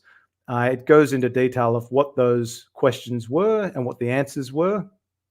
I've covered this in all of these I've covered in a previous live stream. So in the interest of time this evening, I won't go through all of these, but there was one that was of interest.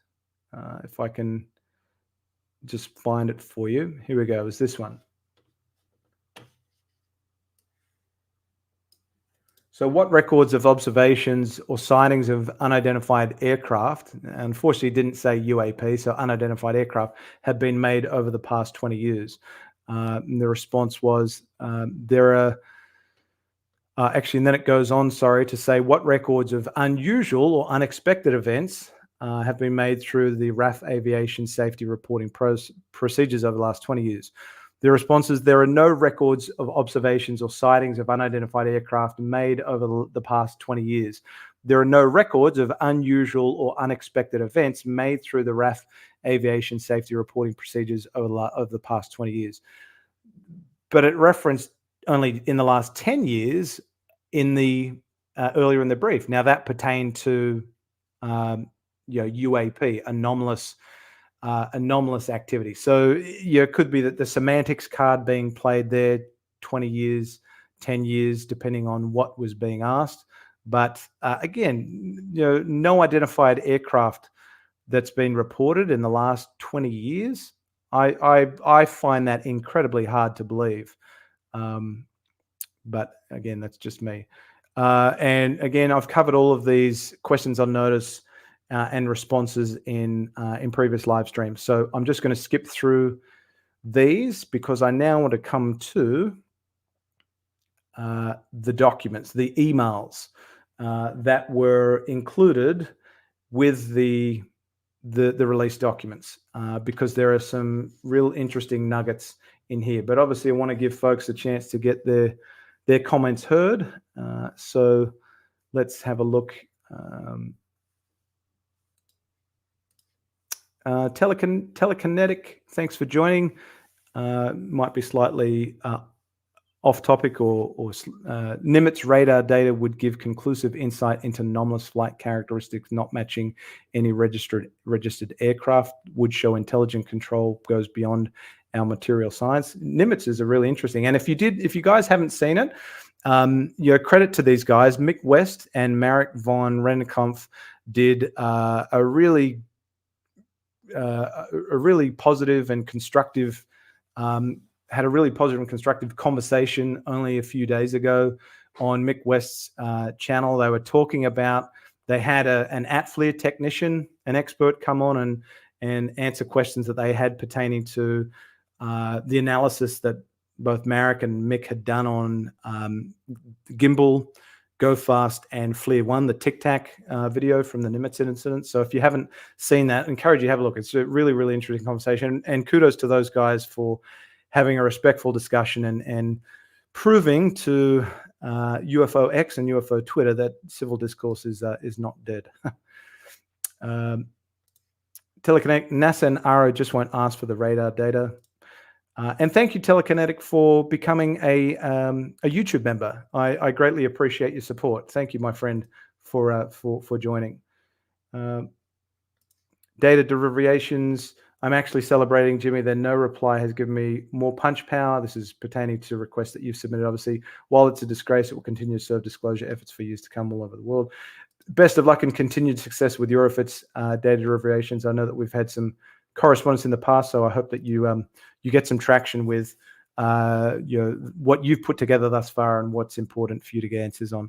Everett, curious why Ross has been quiet since the beginning of the year.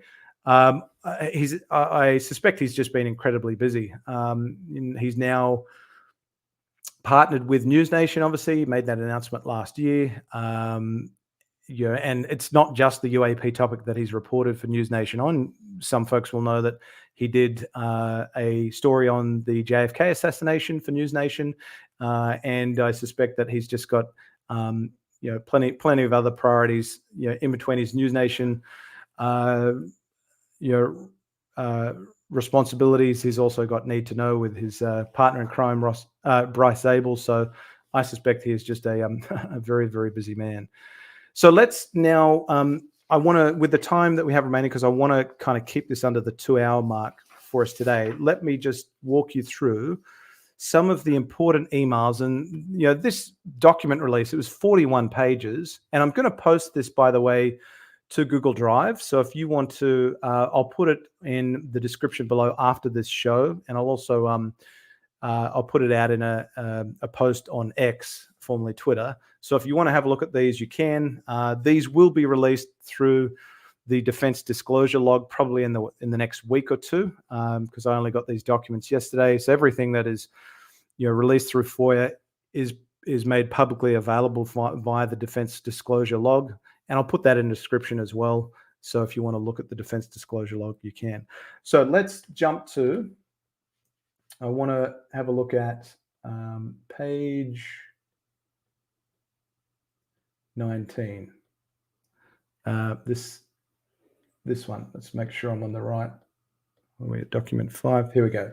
So this was an email sent on Tuesday, the 12th of September, about this, this Senate estimates brief, or this Chief of Air Force brief that they were starting to work on, prepare for, the Chief of Air Force and the Defense Science Technology Group, Chief Defense Scientist Tanya Monroe, to be prepared for questions at the Senate estimates. Good afternoon, redacted. As discussed earlier today, please find attached draft CAF Chief of Air Force UAP Senate estimates brief. If CDS, Chief Defense Scientists, or the Office of Chief Defense Scientists are taking the lead on this, can you please consult with Air Force as to date all matters relating to UAP have been dealt with by us? If the content of your brief is substantially different from the Chief of Air Force brief, we will maintain ours. If not, Air Force will seek a copy of your cleared brief for CAF's pack for Senate estimates. Please keep RAF Ministry Liaison or Ministerial Liaison Officer in the loop and updated on this topic. So the response to that was 2 days later. Hi redacted. Thank you heaps for sharing the draft UAP brief with us. Chief Air and Space came back to us after reviewing the draft version and suggest it's more appropriate to build on, provide input to the lead Chief of Air Force brief, Chief of Air Force brief, CAF brief. Also suggested CAF remain the lead and Chief Defense Scientists can supplement where appropriate regarding research and development. So again, if there's nothing to UAP, what is there to contribute from a research and development perspective on the topic? So here we have documentary evidence of engagement with the Defense Science and Technology Group, the Chief Defense Scientist. So our brief would be named the same. So there's a separate brief, which I can go after through FOIA. Our brief would be named the same with very similar content, so it seems more fitting to organise another co-brief. Would you be able to advise whether this is welcomed? And then if there is a response to that, there is, same day. Good afternoon, redacted. Not a problem at all. We welcome CDS, Chief Defence Scientist, input to our UAP RAF brief. Grateful if the version sent by redacted is utilised for updating with your contributions and a return 2-star cleared by this date. I think if Chief Defence Scientist would like some deeper content to support attendance at estimates on the topic, but more Defence Science Technology Group related, you're most welcome to develop a back pocket style Chief Defence Scientist level brief. We just want to mitigate having to update 2 briefs with the same content. Hope that makes sense.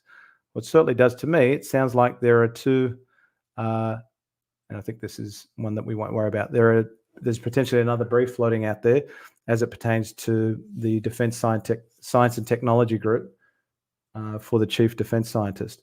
So that I found was an interesting exchange.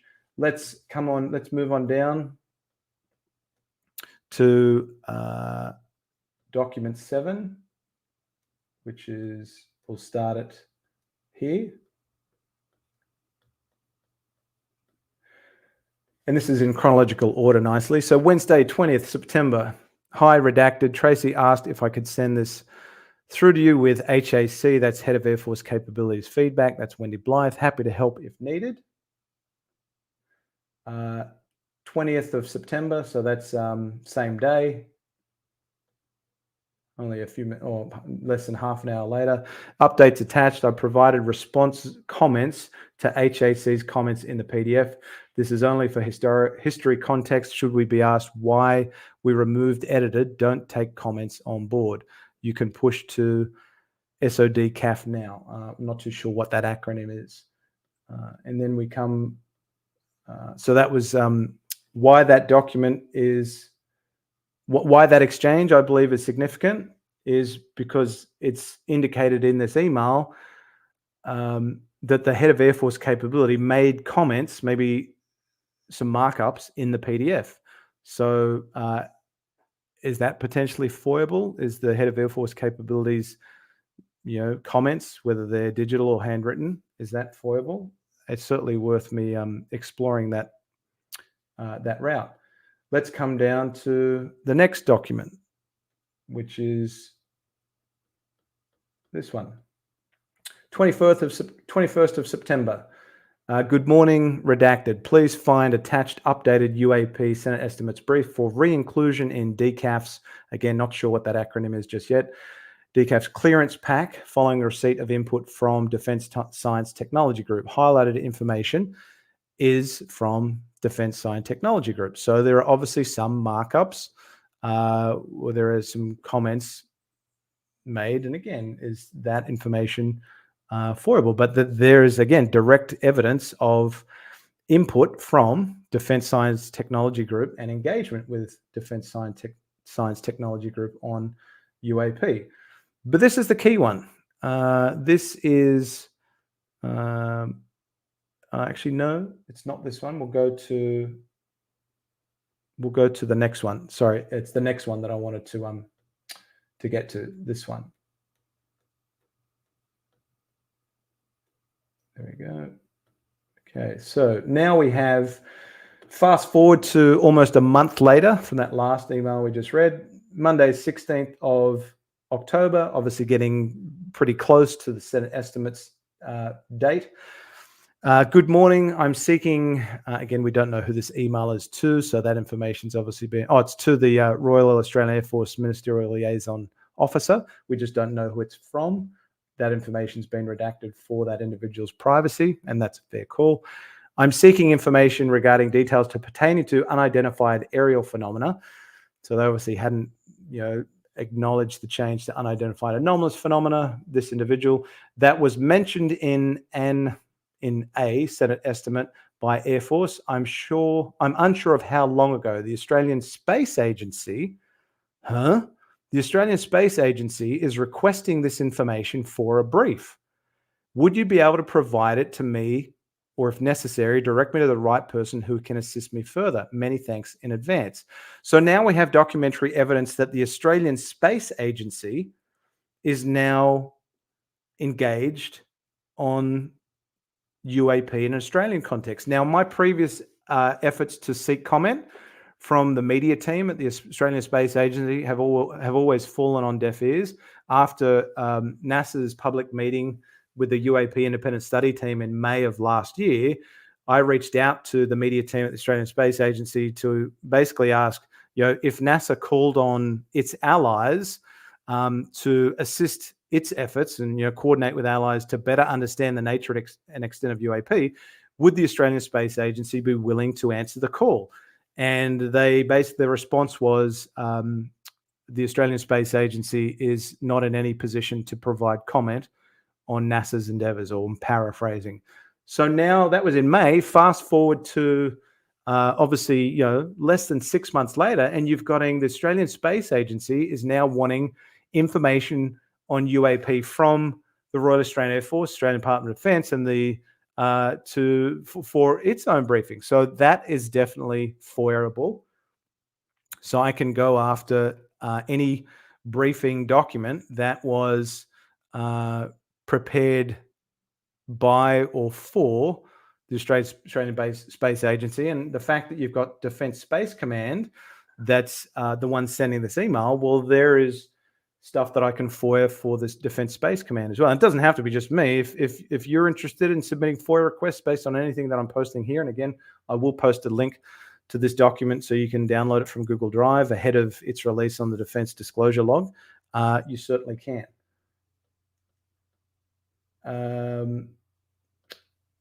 So that was sent on the 16th of October at 11:15 a.m. Actually, is that 11:15? That was 10. Maybe this is a different. That's 10. Maybe there's a slight lag on some of the. Not sure why it's slightly out of order. It's usually in chronological order, but it's obviously not.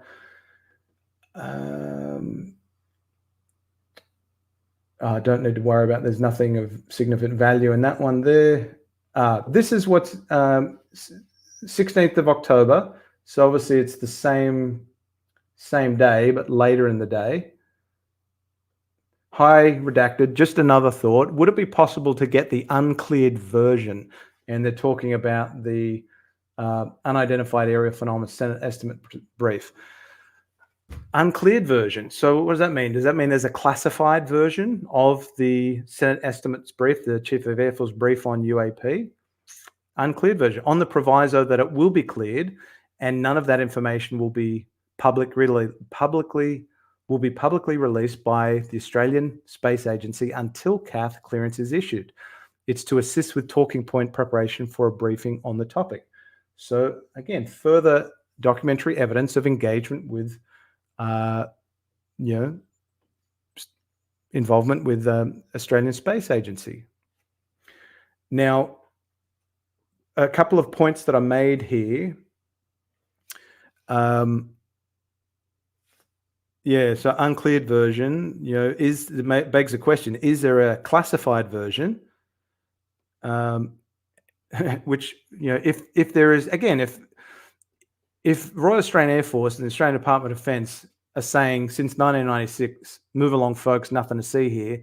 If there's nothing to the UAP topic, why is there potentially a classified version of a briefing paper?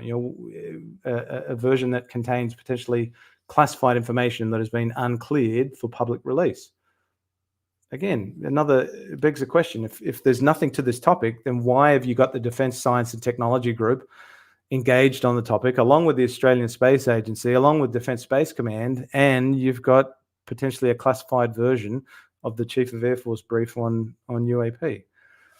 Interesting. Let's come down to the last few documents, because I know you've thrown a few questions my way. So this one is 18th of October. Update to the Senate estimates briefing document. Good morning, ma'am and sirs. Just a follow-up email to record the required amendments requested by CAF last night. I just want to ensure I am tracking the required amendments correctly.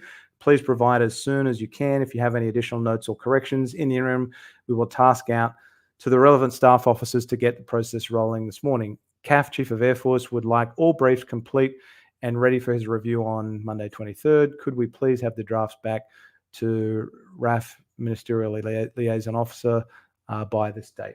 A lot of redactions. S22 it's irrelevant to UAP because it was obviously a different topic altogether. But as it pertains to UAP, some comments. Need better description of our engagement with US authorities. What is our relationship with them, particularly attendance at set briefings? Now, yeah, I won't talk about more about the Five Eyes Forum. I've kind of harped up on that a bit enough.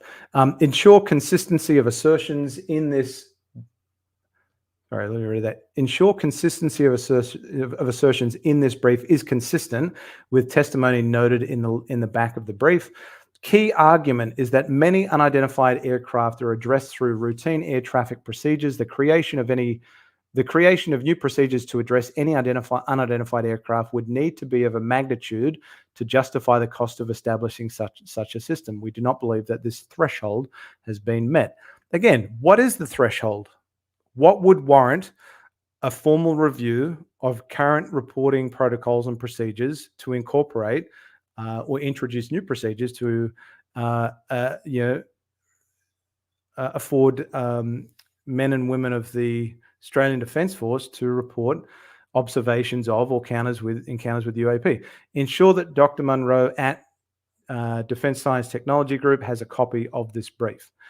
Now, why is this document significant? Because it talks about record the required amendments requested by CAF. So are we to then, what are those amendments? What was it that the Chief of Air Force had requested be amended? And what is the nature of the engagement, the specific nature of the engagement with the US? Well, we know now it's the Five Eyes Forum on UAP. There was attendance, but what else is that engagement, if there is anything else? Let's go to the next document. I think this is the one. Now, this one I think is a key one. Information copy only. This is basically in preparation of the Chief of Air Force brief. Instruction. Hey, redacted. This is now ready for your vetting ahead of redacted processing to whatever that acronym is. I'm not sure. I'd have to look at that. And Chief Defence Scientist for final review before CAF clearance on Monday. I believe I have addressed all of CAF's points annotated on the draft. So there is a copy, there is a draft of the Senate Estimates brief, the Chief of Air Force brief, that has the Chief of Air Force's annotations, whether they're digital or handwritten, on it. I would very much love to see what those annotations are, what those amendments and corrections were that CAF had requested and contained in DSIM's email. Not sure what that is, but please double check files to be sure. Please, again, back to redacted once you've worked your magic. Ta. So we know that the Chief of Air Force has made some comments, some annotations, whether they're digital or handwritten, on the draft Chief of Air Force brief on UAP in preparation for the Senate estimates. Is that FOIA-able? Well, I'm certainly going to have a go. I'm certainly going to, I suspect it'll probably get refused based on the fact that they can cite any deliberations within the Australian Department of Defence that may reveal sources and methods for how they reach a conclusion or they deliberate on a key policy matter. That is like, I've come up against that once or twice where it's likely to be knocked back, but it's worth a shot. Let's go to the next document, and we're coming to the last couple here, folks. So thanks for bearing with me. Final review in preparation for the Senate estimates. As you discussed with Redacted earlier today, PFA subject Senate estimates brief for a final, again, not sure what the acronym is, sorry, the review prior to Chief of Air Force clearance. As Chief of Air Force will be clearing the brief morning of Monday, 23rd of October, would appreciate it if you could please facilitate whatever that acronym is, review and subsequent advice back to MLOFAF by end of today, Friday 20th. FYSA, the revision was in response to CAF's feedback in the attached markup and his feedback as recorded in the DISM email. So again, we have documentary evidence that the Chief of Air Force has marked up a document, some annotations, again, digital or handwritten, against a draft of this brief. Again, I would love to know what his annotations, what his markups were. And it kind of, talks about those key things I just read in the previous version. As per table above, Chief of Air Force has requested that Dr. Munro, Chief Defence Scientist, be supplied a copy of the subject brief. MLOAF will ensure a copy of the final clear brief is distributed accordingly early next week. While content pertaining to Defence Science Technology Group has not been charged in this revision, current version is attached for Dr. Munro's essay. Again, I've got drawing a blank as to what essay the acronym might be for. Anyway, so again, we've got some more evidence to suggest that the Chief of Air Force had made some annotations, digital or handwritten, against a draft. Then we have, so that was 1:40 p.m. This was later that day. Good afternoon, Redacted. Chief Science Defense Science Technology Group, Chief Air and Space, Dr. Shane Canny, I'm not familiar with that individual, so I'm going to have to do some homework, has reviewed the latest brief and comments. The content is consistent with previous DSTG input, confirming Dr. Canny has re-cleared without further changes. So obviously the Defence Science Technology Group had also proposed some revisions, or they'd certainly suggested some copy for input. So again, there is a FOIA action that I can go after on that front. Thanks again for the opportunity. And that was that exchange. So we've got, this significantly expanded engagement now on the UAP topic in Australian defence. Originally, it's always sat with the Royal Australian Air Force. Now I've got the Defence Science Technology Group. Defence Space Command is requesting information on behalf of the Australian Space Agency. So you've got now a multitude of agencies that are engaged on this topic, which I find truly fascinating. We're certainly a lot further down the road today than we were, say, in October of 2021, where the Chief of Air Force, Air Marshal Mel Hupfield, was saying, "Oh no, I don't believe everything I read in the papers, pertaining to the 3 videos that have been released in the report by the ODNI, the preliminary assessment." We're a bit of a ways down the road now. And again, particularly with the Five Eyes Forum on UAP that took place last May and that Australia attended, likely the Defence Intelligence Organisation, we certainly are a lot more engaged on the topic than we have been in recent years, that is for sure. Let's have a look at this last document, or last 2, I should say. I think, was this the one we just looked at? I'm not sure. We'll go through it. I think it was. Yes. So the last one I want to show you is this one.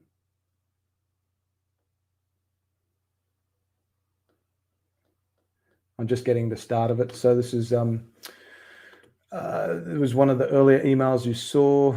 So let me come to, so this was the 20th of October, late in the day. G'day, sir. So this is obviously going through quite a few hands, this Senate estimates brief to finalize it. Attached is the Senate brief for UAP. Unfortunately, updated Word document didn't show the track changes that reflected CAF markup.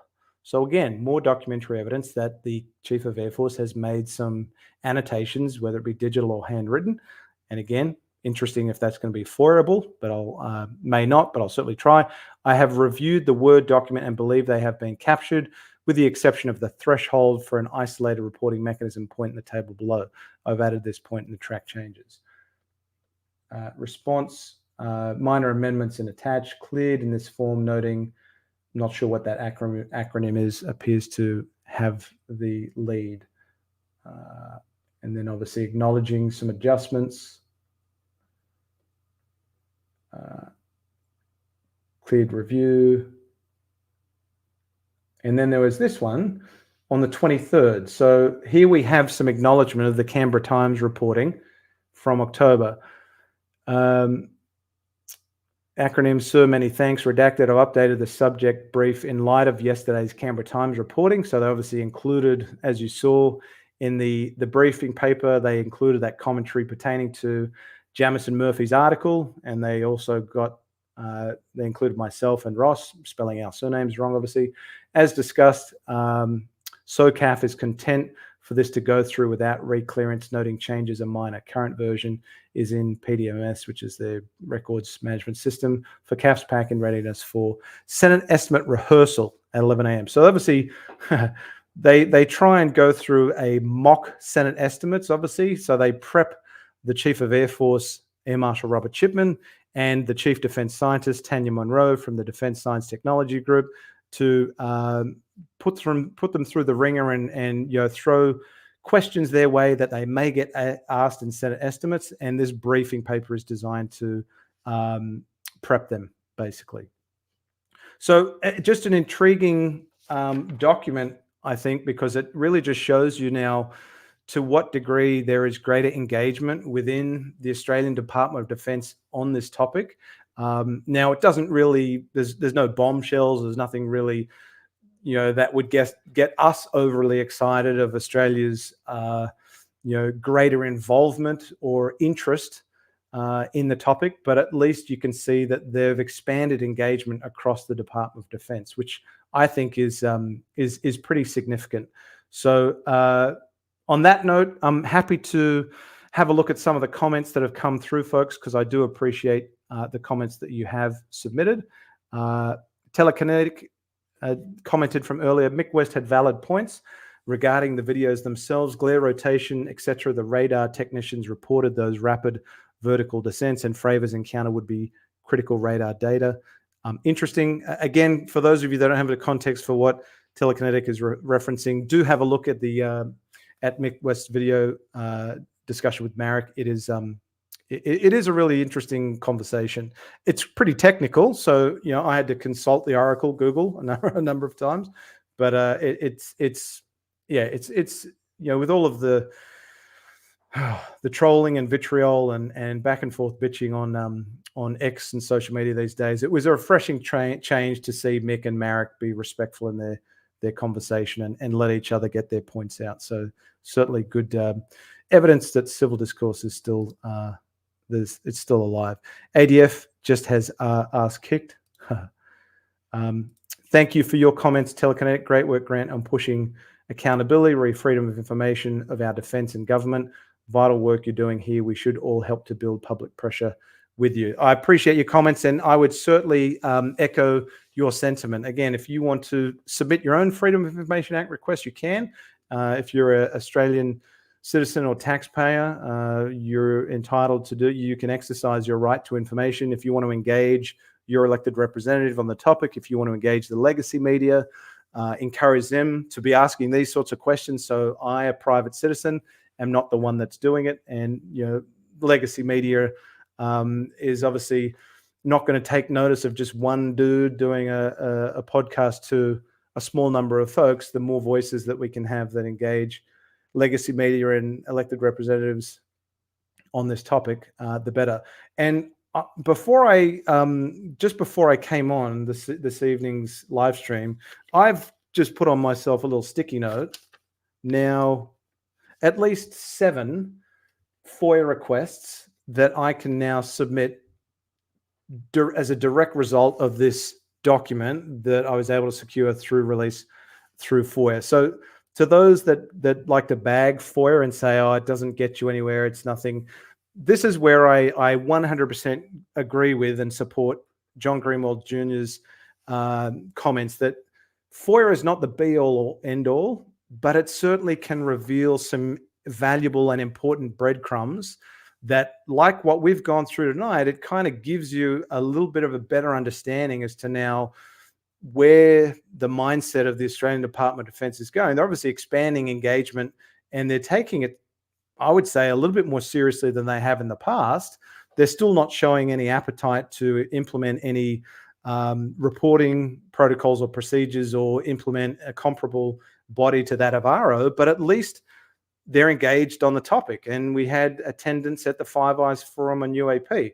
So that's why I say FOIA can be a really valuable tool in helping reveal these sorts of breadcrumbs and information that I've been able to share with you, the interested public. And it also can reveal breadcrumbs to other bread loaves that you can then go off and submit other FOIA requests. So it's all about helping reveal little bits of information that then can maybe corroborate other information, that I can pass this information now that I've been able to secure onto Senator Whish-Wilson so that his future lines of inquiry are well informed. So that's why I say FOIA is really a valuable tool that you can add to your toolkit, your toolbox, to get answers to questions or try to get some clarity around answers to questions that you have on topics that interest you. And this is one that interests me, UAP, but you can submit FOIA requests on any topic, other topics that are of interest to you. So yeah, I support Jasmine's comments there. Excellent idea, telekinetic. So feel free to do with what you wish with that suggestion and recommendation that I've made. And anyone that has any successful engagement with their elected representative or the legacy media, I would love to know. Please let me know.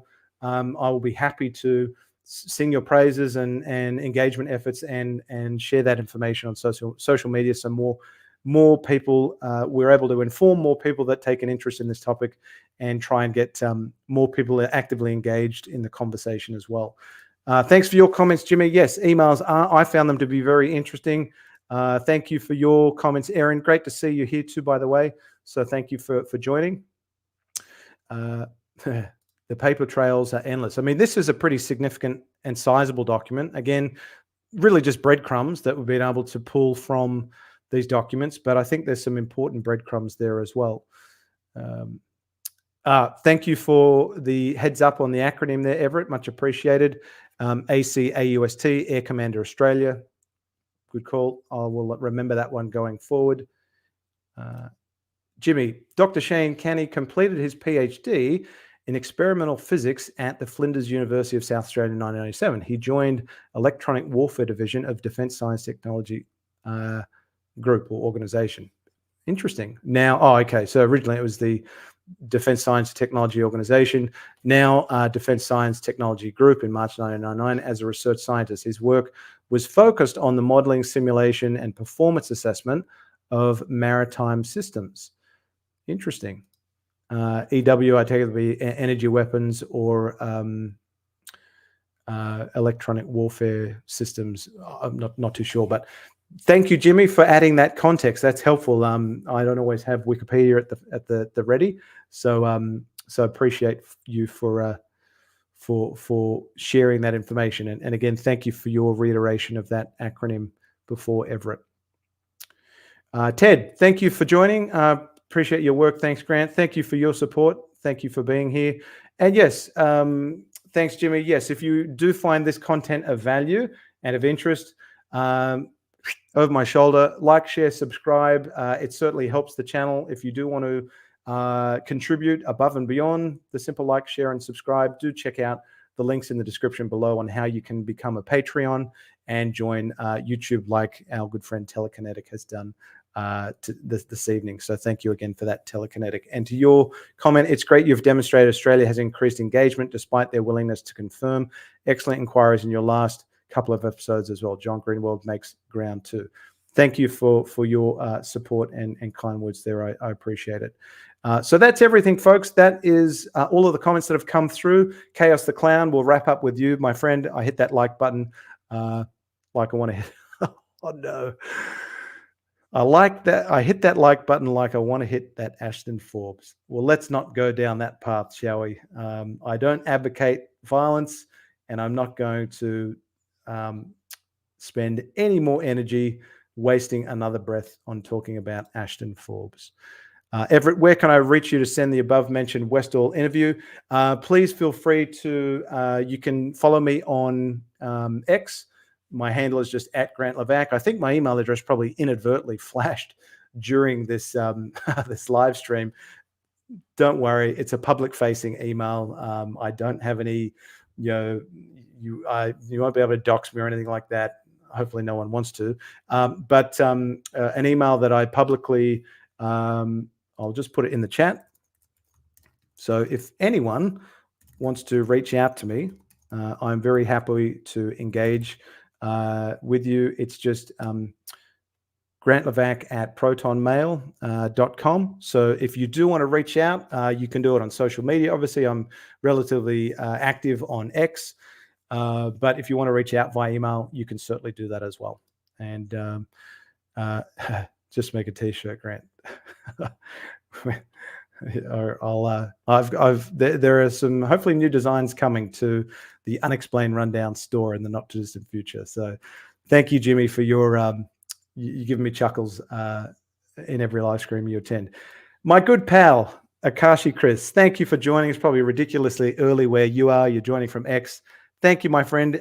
If you haven't seen the really cool stuff that Akashi Chris, we go back a long ways. We kind of entered the UAP topic at the same time, or I should say UFO Twitter.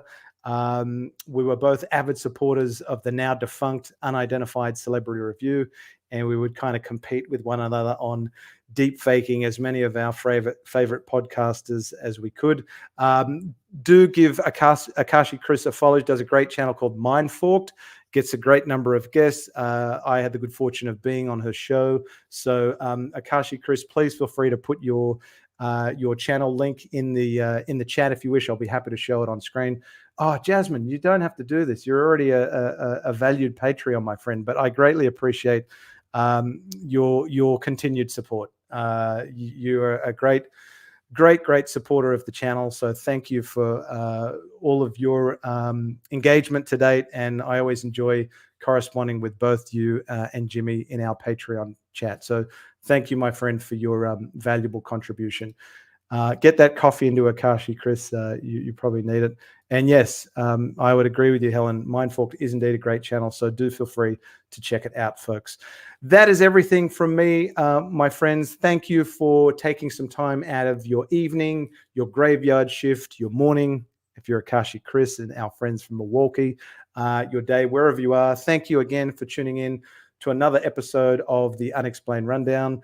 Do remember to hit that like, share, subscribe, and I look forward to welcome you back to another episode of the Unexplained Rundown. So I will say farewell, enjoy your weekend all, and look forward to seeing you on another episode of the Unexplained Rundown. So bye for now. If you have enjoyed this episode of the Unexplained Rundown, please consider giving it a thumbs up, sharing with your friends, family, colleagues, and social network, as well as subscribing to the channel. And if you'd like to be notified whenever the Unexplained Rundown goes live, premieres, or posts a new video, be sure to ring that cowbell.